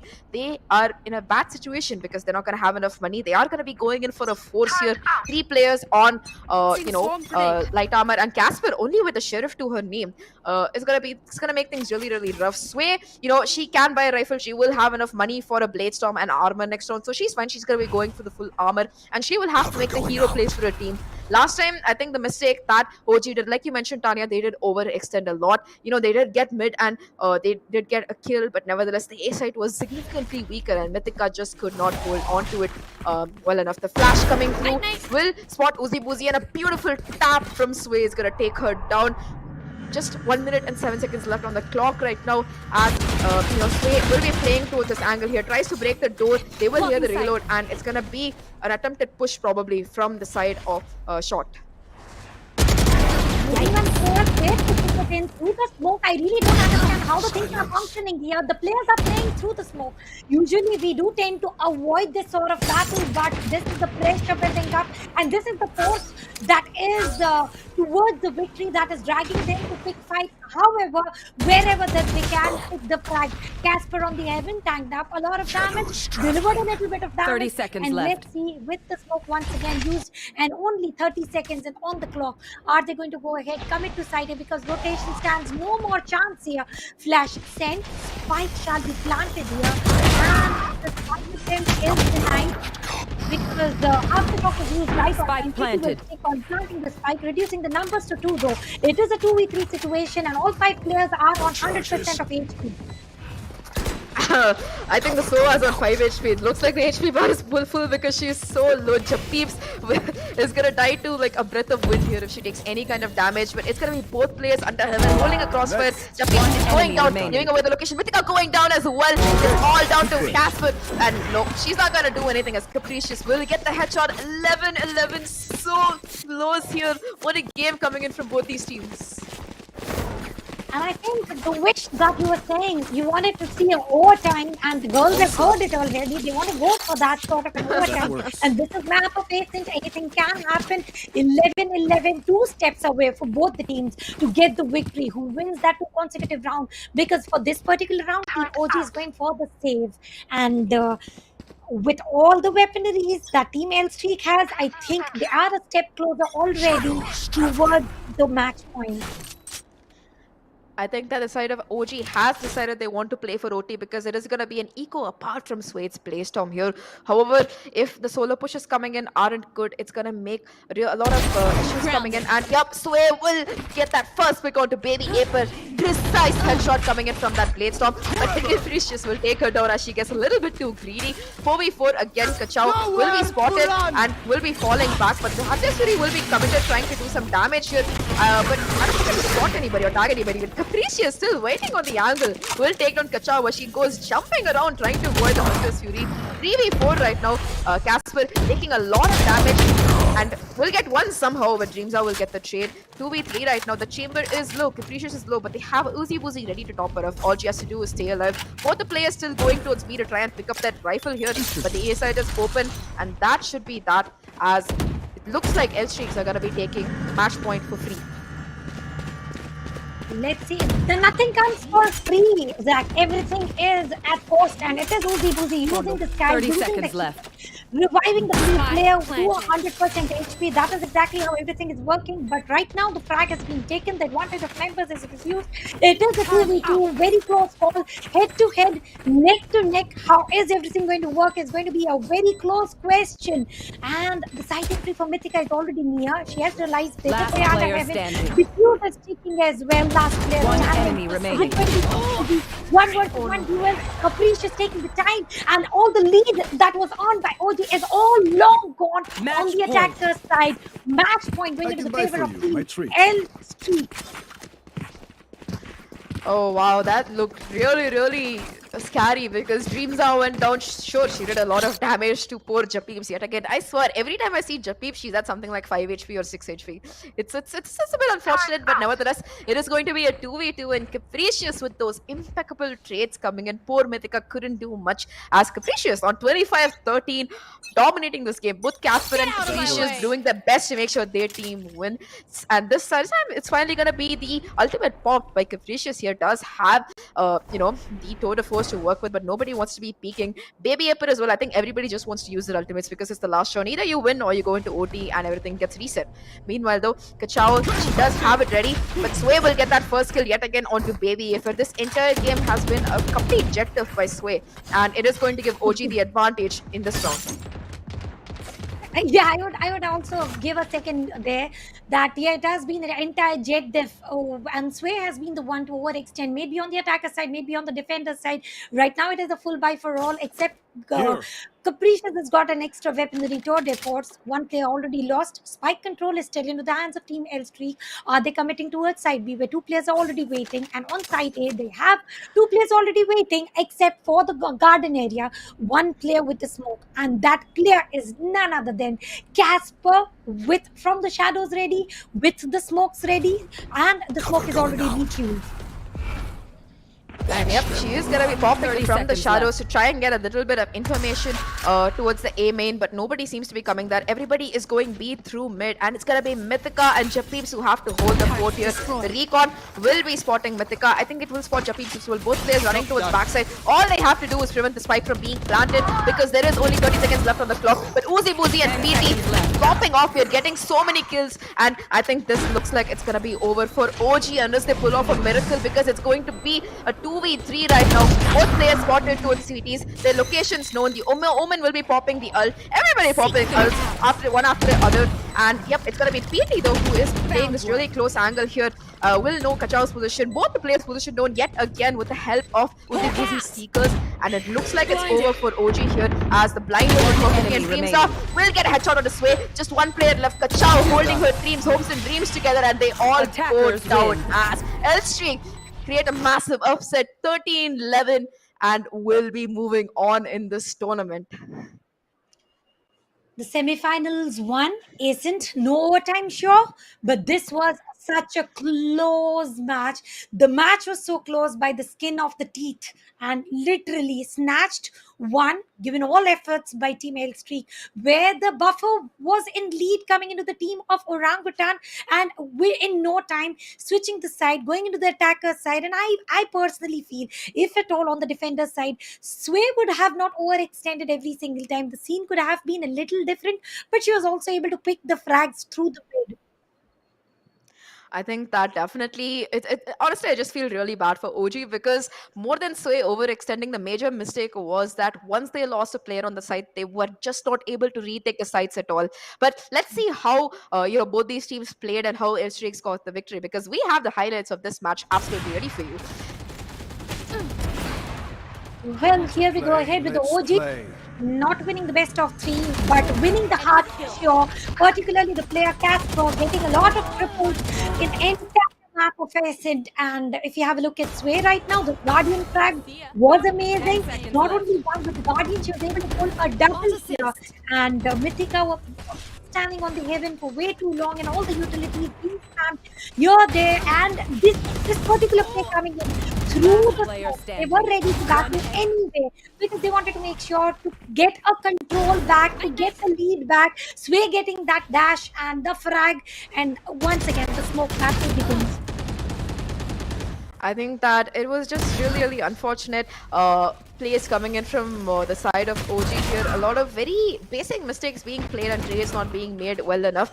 Casper tried a hard, Sway did a great job, but overall, I think that both Kachao as well as Mythica were remaining. having some difficulties, getting those trades perfectly. Like this round, for example, 10-11. This is where the momentum shifted because even though it was a 3v2, all of them were peaking one by one, and that is exactly what led OG to this devastating loss. I think we really have to commend Casper for her play here, but Capricious has player proven standing. that she was, she was confident enough to be back because she remaining. was very confident they would win, and she has been proven right. And player yeah, that is going to be the round coming in, as well as the game coming in. Match point, so close to victory, and this is the sad part because if these two players had just waited a little bit more, if they had used some utility to make sure the plant didn't go down, it would have been overtime because there was no time. There were only 14 seconds left for the spike to go down. But sadly, it is going to be. Sadly for OG, it is going to be a loss for them, and very happily for Elstrix, especially after that 13-1 on Haven, they managed to reset their mental and come back and move forward in this WD Black Cup Season 3 Luna tournament powered by AMD with the esports partner Sky Esports. It was an amazing day for us, for the viewers, for Team OG. Well, definitely, the map of Ascent did not work as entirely how the Heaven worked, but that is how the things work. Ascent is always unpredictable, and some things do go unpredictable. And the smoke battles certainly were very, very interesting, and that was exactly which was spotted. The pressure points were triggered on both the ends, both the players, both the teams were ready to go ahead pick the fight. Usually, we tend to wait for 10 seconds to smoke to fade away. The players were not ready. They wanted those picks. They were very aggressive with those picks, and they were also able to achieve that. Yeah, it was just better team play coming in from the side of team L-Strix today. And like I mentioned, you guys, if you're watching this, you should really look forward into changing your name to W-Strix, because that was some wonderful gameplay, and every single player played their part.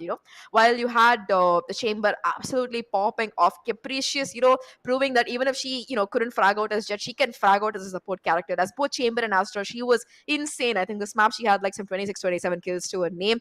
Absolutely phenomenal performance. But even if you look at the players who didn't have as many kills, so utility usage coming in was impeccable. Like Uzi Buzi, for example, playing Sky, maybe she wasn't fragging out like Capricious, but number of times she was able to use her heal, her overgrow to top her teammates back up to make sure that they were at 100 HP and they could peek and take fights was absolutely invaluable for her team. And I think overall, just that extra buff coming in from having your teammates all play together and help each other out is what one else shakes the day. That and the fact that I think that OG needs to learn how to trade better, especially the late peaks coming in from Kachao as well as Mythica. Bit unfortunate, but it is going to be one of the things that lost in the game today. but a very nice comeback from Team L Streaks, and I'm very sure they must be proud of themselves, winning against team like Orangutan, who have dominated.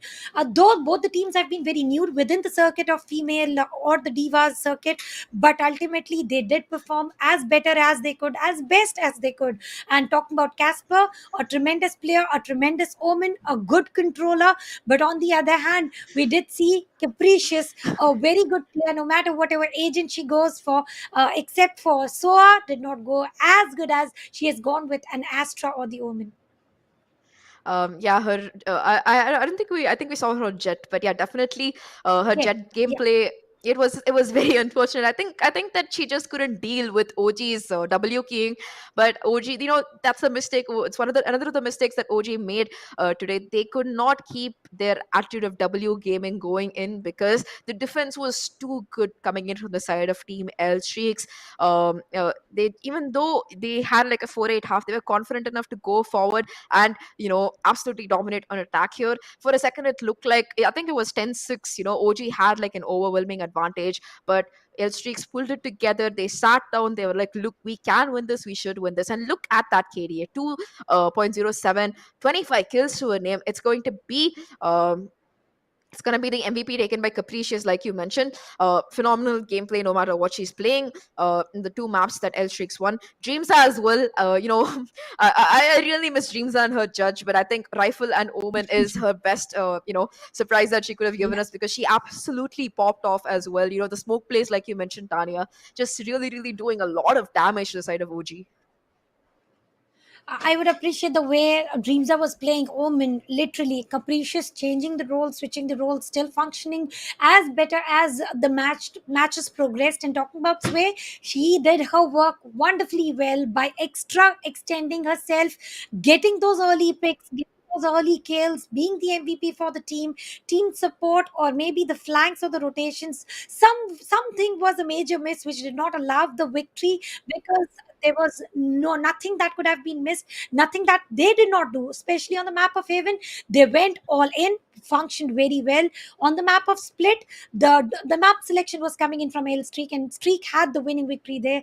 But Ascent was breathtaking, was nail biting, and was pressure hiking. Such matches are yet to come, ladies and gentlemen. Just in case if you have not yet subscribed to the channel, make sure you do, and the socials are in the descriptions. Make sure you follow that to get the updates about when and how the matches and the progression of this WD Cup, Black Cup of Season 3. This is Luna that you're watching. I'm Star Tanya. Alongside me, it is Zach. So we'll catch you up real soon. See you.